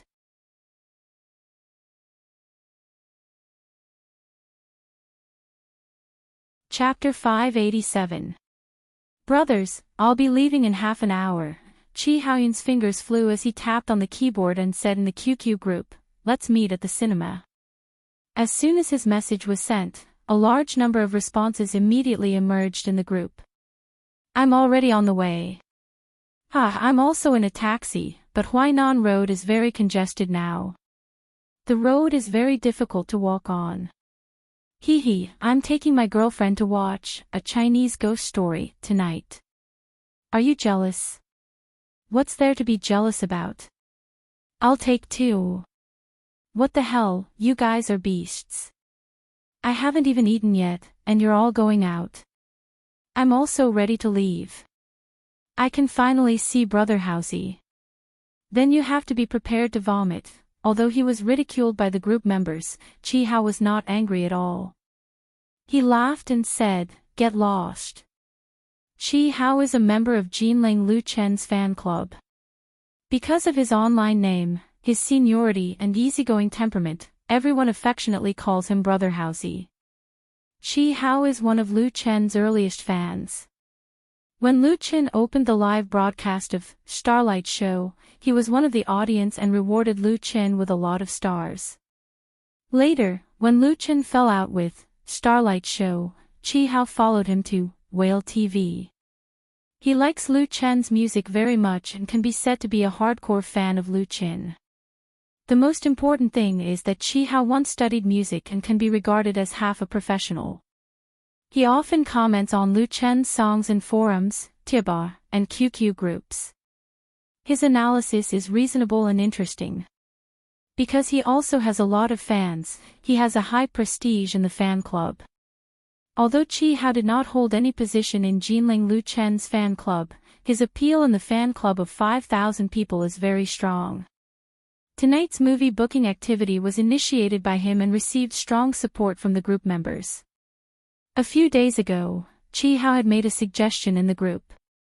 Everyone should pool their funds and book a large theater to watch A Chinese Ghost Story on the day of its premiere as a form of support for Lu Chen.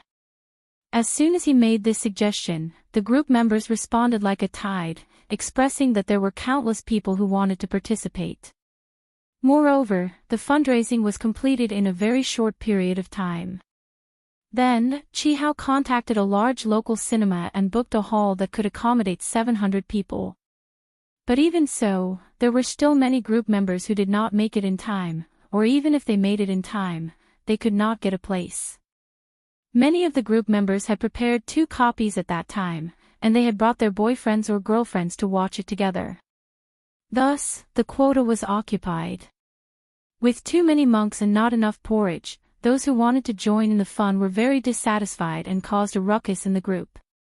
In desperation, Chi-hao had to crowdfund again and booked the other 2 movie halls of the same cinema at the same time. However, it still couldn't satisfy everyone's needs. However, there was no other way. This was because the theater only had so many screenings for A Chinese Ghost Story. In order to meet the needs of the booking, the time was specially adjusted. Otherwise, under normal circumstances, the 3 movie halls would not play a new film with a low screening rate at the same time. The screening of A Chinese Ghost Story in the 3 major cinemas in the country had been announced on the official blog a few days ago. The average was 15.75%, which was already very good. As one of the films supported by the China-Hong Kong New Films, A Chinese Ghost Story enjoyed a 10% basic screening guarantee in the first week of the domestic cinemas, but they could not guarantee a specific time and a higher screening rate.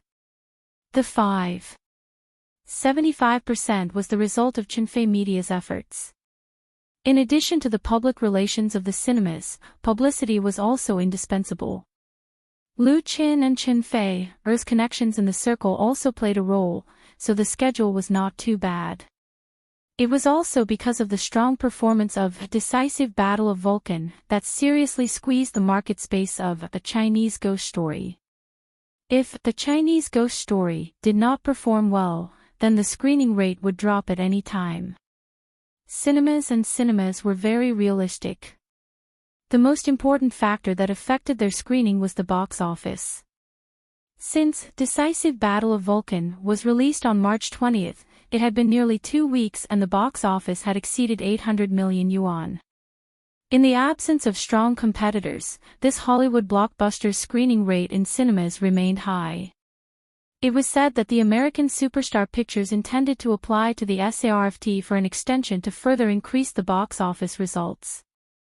Although there were very few Hollywood blockbusters that received the extension treatment, the chances of Decisive Battle of Vulcan succeeding were very small. This fully showed the current situation of this Hollywood blockbuster in the domestic film market. The more popular Decisive Battle of Vulcan was, the greater the pressure on A Chinese Ghost Story that was released today. Chi-hao, who had been paying attention to the blog, knew this very well. He had also participated in the war of words with the film critic, Wang Xiaoxiu. Although he had confidence in Lu Qin, he did not think that Wang Xiaoxiu's analysis was reasonable. However, this did not shake Chi-hao's support for Lu Qin.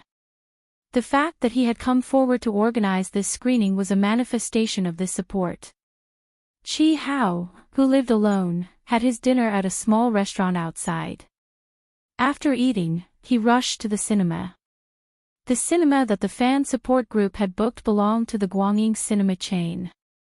It was located in a large shopping mall and was very close to Chi-hao's rented apartment. It was a 10-minute walk away. This Guangying cinema had been open for less than a year. The equipment and facilities were very new, and the service was quite good. The movie tickets for the cinema had already been sent to everyone's mobile phones via QQ. After showing the cinema staff the ID of the movie ticket and scanning it, Chi-hao received his own bucket of popcorn and a cup of Coke and strode into Hall 1. The spacious hall was brightly lit, and more than half of the 700 seats were already occupied. Although the screening schedule in the cinema was very tight, and even if they booked the whole place, they wouldn't leave too much room. Such a situation still stunned Chi-hao. It should be known that there were still about 20 minutes before the first movie was broadcasted. Isn't this Brother Housey? Just as Chi-hao was looking around for his seat, a fan who came early found him and recognized Chi-hao. Chi-hao had previously posted a photo in the QQ group. He was relatively famous in the fan group. When the other party shouted, almost everyone turned their heads and looked over. Chi-hao instantly became the focus of attention. Most people had never seen Chi-hao in person, so most of their eyes were filled with strong curiosity. This made Chi-hao feel very embarrassed. He could only smile awkwardly and wave his hand. "Hi, good evening everyone." The next moment, the scene exploded.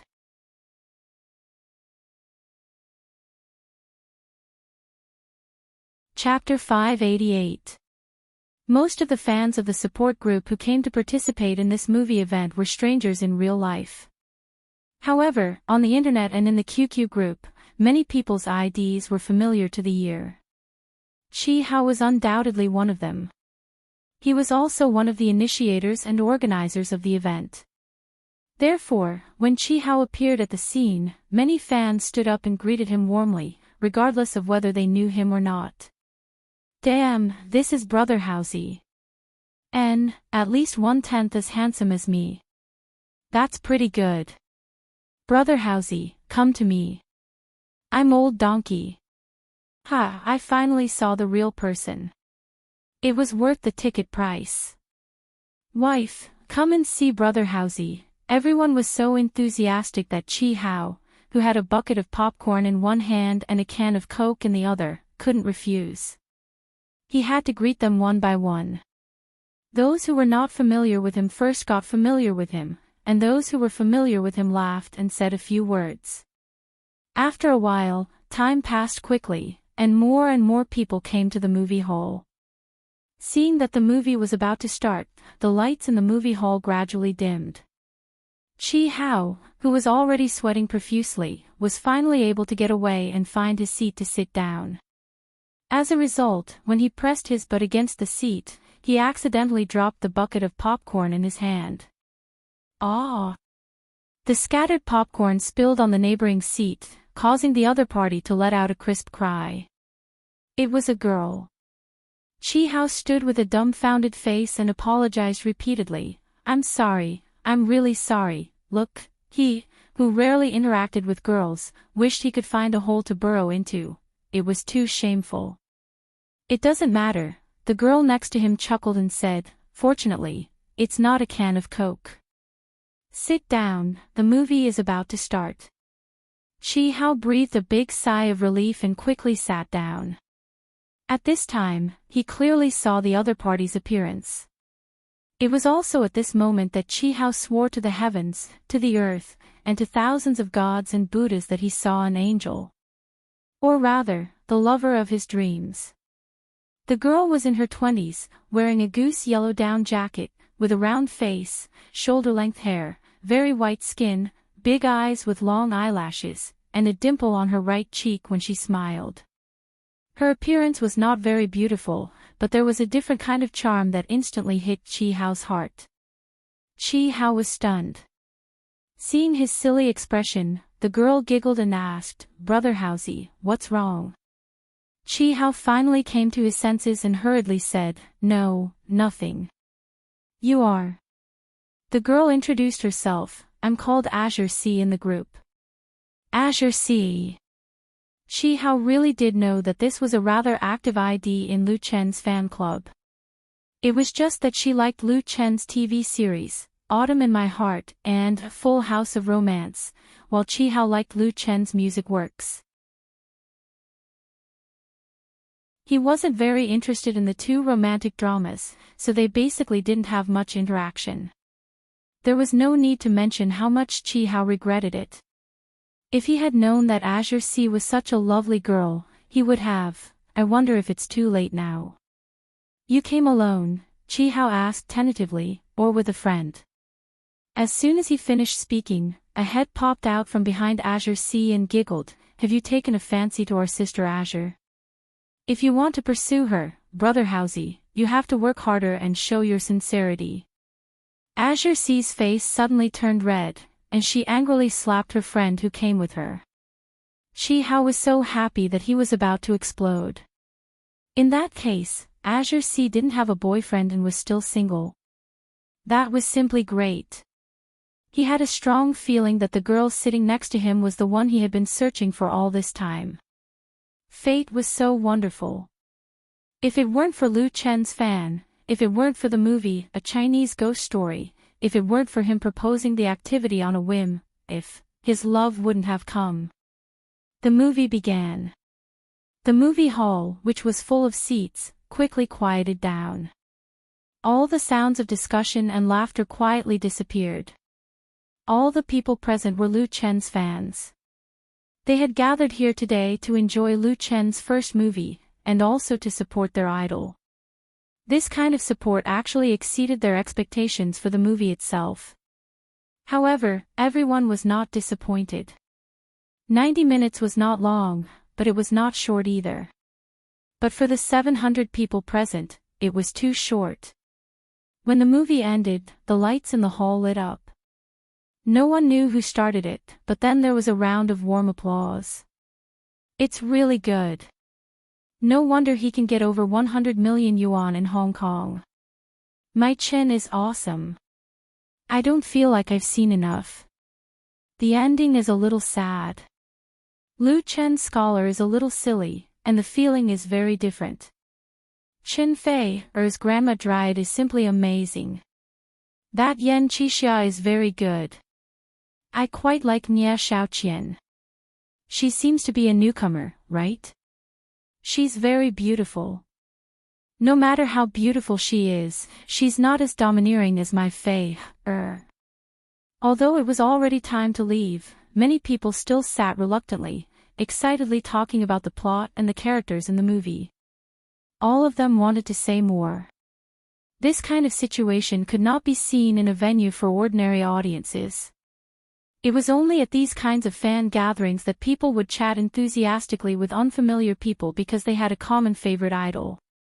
Qi Hao summoned the courage that he had accumulated after watching a movie and said to Azure C, who had just gotten up and was about to leave, Can I treat you to something?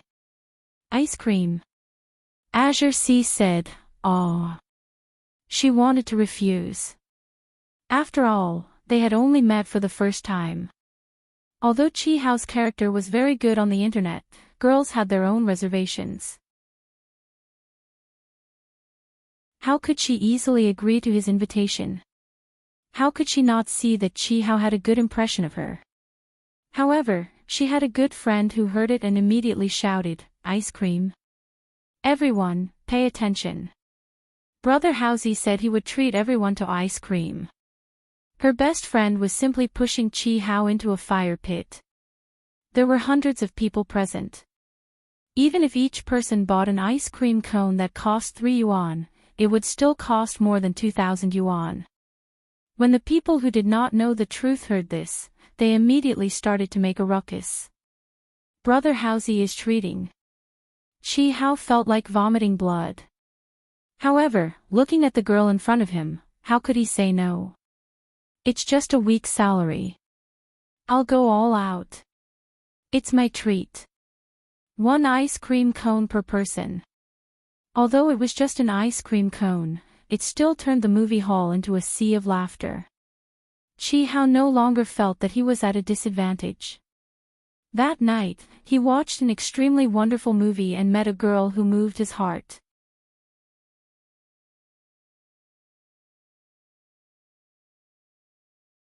Chapter 589. This movie is very good. Yes, the special effects are a little ordinary, but the storyline is very good. The soundtrack is even better. I like the theme song and interlude. It's worthy of being produced by Lu Chen. Logically speaking, the special effects are also not bad. The scene where Yan Qixia fights Granny Treyant is very exciting. My chin is mighty. I want to watch it again. Just after 8:30 p.m., a large number of audiences poured out of the light shadow cinema. They came to the lobby in 2s and 3s, chatting and laughing, making the originally spacious lobby quickly crowded.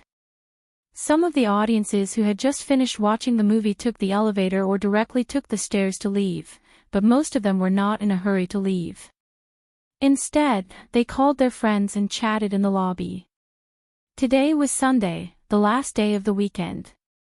It was also the prime time for watching movies, so the business of the newly opened light shadow cinema was very good. There were many audiences who came to watch the movie. Some were waiting in the lobby, and some were buying tickets. Suddenly, so many people came out, and everyone was talking about the same movie. From the reviews, it seemed that the movie was very good. Such a scene was definitely rare. Therefore, someone asked curiously, "Hey, buddy, what movie are you watching?" The person who was asked smiled and said, "It's a Chinese ghost story that has just been released. I strongly recommend it. I'll give it a 5-star rating. It's really good." The person who asked suddenly hesitated. He could not help but turn his head and ask his girlfriend beside him, "Why don't we watch this too?" At present, the most popular movie in the cinema was, of course, Battle of Vulcan. However, he had already seen this Hollywood blockbuster, and his girlfriend did not like this kind of sci-fi theme. She had originally planned to watch Our Youth Is Not Lonely. Our Youth Is Not Lonely was a domestic youth inspirational film. It had just hit the major cinemas in the country yesterday, and the box office on its first day had exceeded 10 million. Its reputation on the internet was not bad. His girlfriend thought for a moment and said, "Then let's watch this." The person who asked nodded and turned to the ticket office to buy tickets. However, it was a pity that the tickets for the next few shows of A Chinese Ghost Story were all sold out. This was because there were a lot of online reservations today, and there were not many showtimes in the cinema. Damn! The man cursed gloomily and could only buy tickets for Our Youth Is Not Lonely. Because it was a public place, his cursing was not loud, but even so, Lila still heard him in the crowd. The corners of his lips twitched, revealing a meaningful smile. Li Lu was the general manager of Guangying Cinemas' marketing department. He was thin and unassuming, but he had been in the cinema industry for decades and had a wealth of experience. As the head of the marketing department, he paid a lot of attention to the domestic film market. Before any new film was officially released, he would try his best to understand the relevant information of the film. In the end, he would provide valuable reference for the cinema and even the cinema chain. Guangying Cinemas was a newly established cinema chain. Compared to the top 3 cinema chains in the country, it was still very weak. Because of this, Light Shadow had to have the best service and the sharpest sense of smell in order to establish a territory that belonged to them in this extremely competitive market. Li Li's responsibilities were heavy, and his sense of responsibility was also very strong. Whenever a new film was screened at Guangying, even if it was a film that didn't seem to have much box office potential, he would still pay attention to it on the spot. Simply put, it was to pay attention to the audience's reaction. Today was the first day that Lu Chen's first film, A Chinese Ghost Story, was released in China. As Guangying Cinemas had booked 3 cinemas in advance, Li Lu paid special attention to it. Regarding Lu Chen, Li Lu has a certain understanding. He still admires the young star who has risen rapidly like a comet in the entertainment industry and has both strength and idolatry. Of course, admiration was admiration. Li Lu would not say that he would increase the number of screenings of A Chinese Ghost Story in Guangying Cinemas. He conducted a serious investigation on the screening of A Chinese Ghost Story in Xiangjiang. The results of the investigation were beyond Li Li's expectations. His friends in the same industry in Xiangjiang told him that the box office of A Chinese Ghost Story of more than 100 million was completely credible. There was basically no case of buying or fabricating the box office. In addition, the peripheral sales of The Chinese Ghost Story were also not fake. The 40 million plus sales miracle shocked the Xiangjiang industry. It was not that there were no doubts, but that there was no problem at all. Unless the big and small cinemas in Xiangjiang teamed up to fake it, that was even more impossible. At that time, Li Lu was silent for a long time. After smoking an entire pack of cigarettes, he submitted an investigation report and proposal to the higher-ups of the cinema chain. He suggested to increase the screening rate of A Chinese Ghost Story and to stock up on its peripheral products in advance to deal with the possible hot market. In this document, Li Lu could be said to have staked his reputation. If the cinema chain listened to his suggestion and the results were very different from his prediction, then his future in Guangying would be worrying. Li Lu actually did not need to do this at all. Anyone who had been in the industry for decades should know how to seek advantages and avoid disadvantages. They would not put themselves in a passive and disadvantageous situation. However, Li Lu was gambling. He was betting that the box office of A Chinese Ghost Story would explode. Once he was right, his position in the eyes of the higher-ups of the cinema chain would increase greatly. Li Lu was not a gambler. He was using his keen sense of the market to decisively seize the opportunity. Although the cinema chain did not completely accept his suggestion in the end, the screening rate of A Chinese Ghost Story still exceeded 25% in Guangyin, second only to The Final Battle of Vulcan. At least one-third of the display cabinets in the surrounding shops were displaying the peripheral products of A Chinese Ghost Story. Today was the first day of the screening of A Chinese Ghost Story. The surging tide of moviegoers made Li Lu smell a hint of success. The discussions and evaluations of the film from all directions were all increasing his confidence bit by bit. Of course, he knew that many of these audiences were Lu Chen's fans. It was already common for fans to come to the cinema to support the stars. It was far easier for them to get good reviews than ordinary audiences. However, the object of these fans' discussion was not limited to the role played by Lu Chen. There were positive comments about the entire movie's storyline, characteristics, and even special effects. That was not simple. It was a pity that the screening for A Chinese Ghost Story was still a little less. Otherwise, today's box office results would be even better. Li Lu thought to himself as he looked at the surrounding shops not far away. He wondered how much the peripheral products of A Chinese Ghost Story could sell.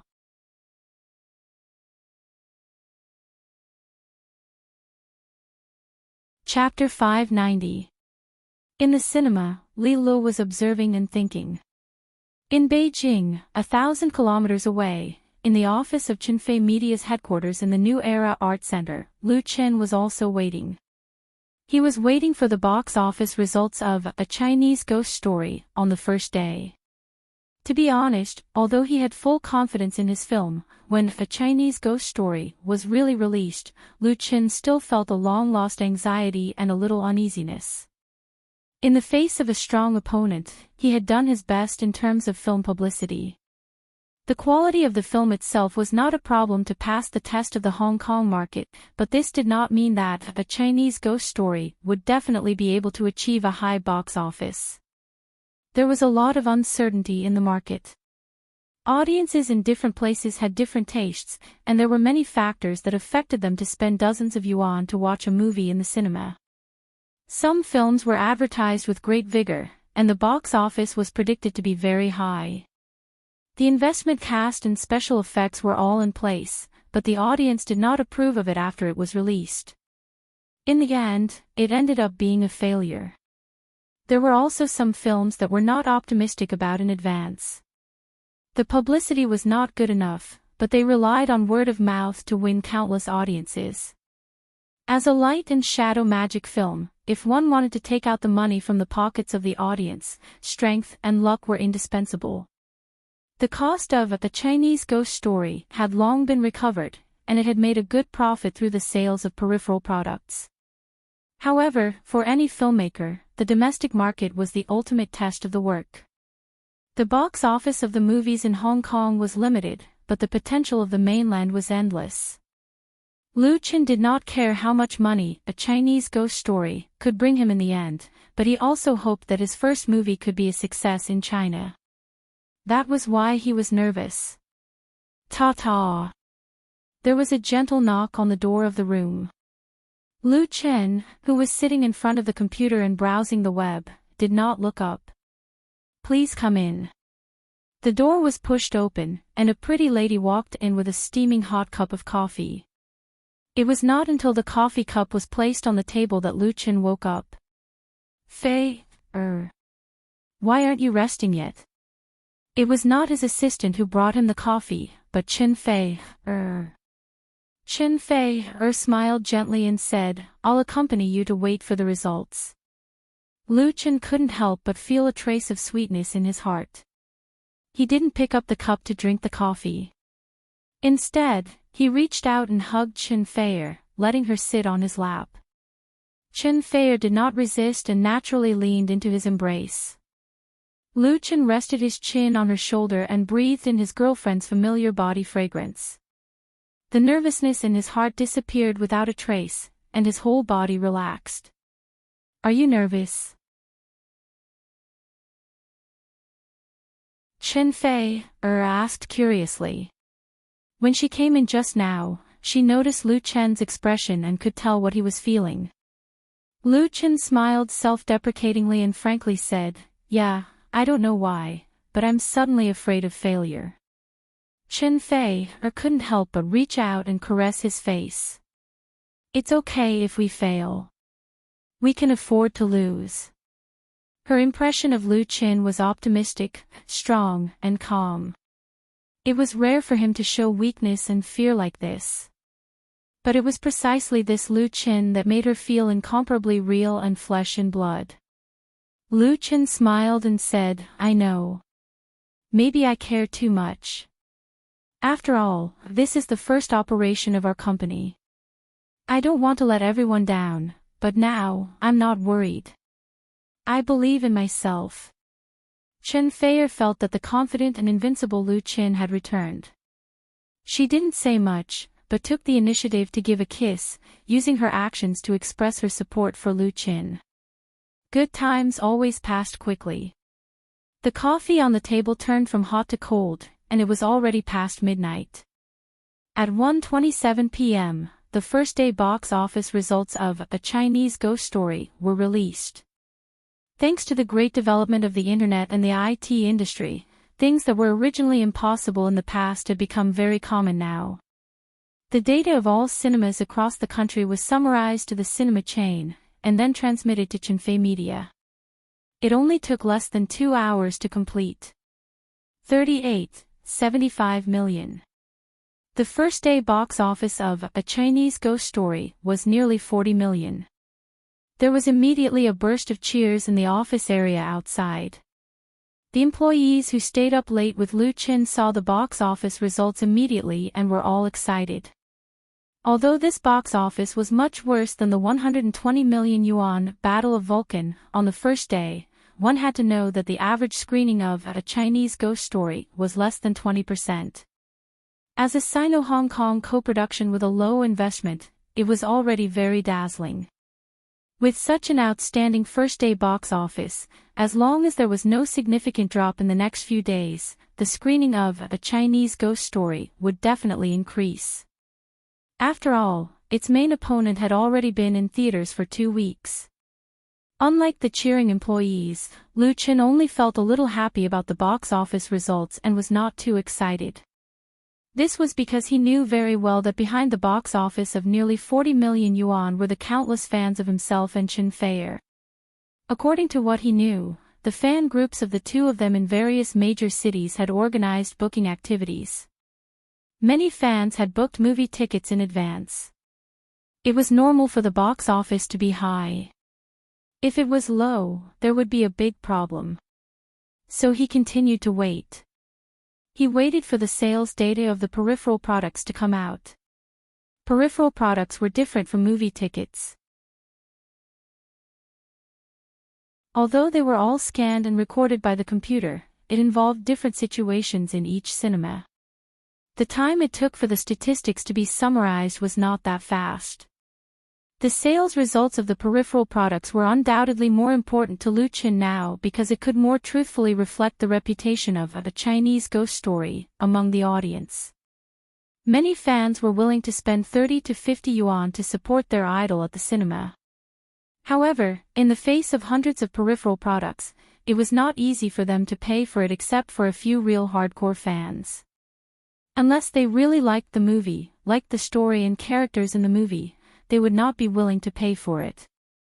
Unlike the United States, the domestic market for movie peripherals was not too big, especially for domestic movies. They had almost given up on this market. That was why Wang Xiaoshu thought that A Chinese Ghost Story was faking its peripheral sales. Whether they could prove their innocence or not, the sales on the first day were undoubtedly crucial. Lu Shi came as well. She and Chen Fei accompanied Lu Chen to wait for the results. It was not until 2:57 a.m. that the peripheral sales data from the cinema chain was finally sent over. 25.98 million. There were once again warm cheers and loud applause in the office area of Chunfei Media. It was done. The boulder in Lu Chen's heart finally fell to the ground.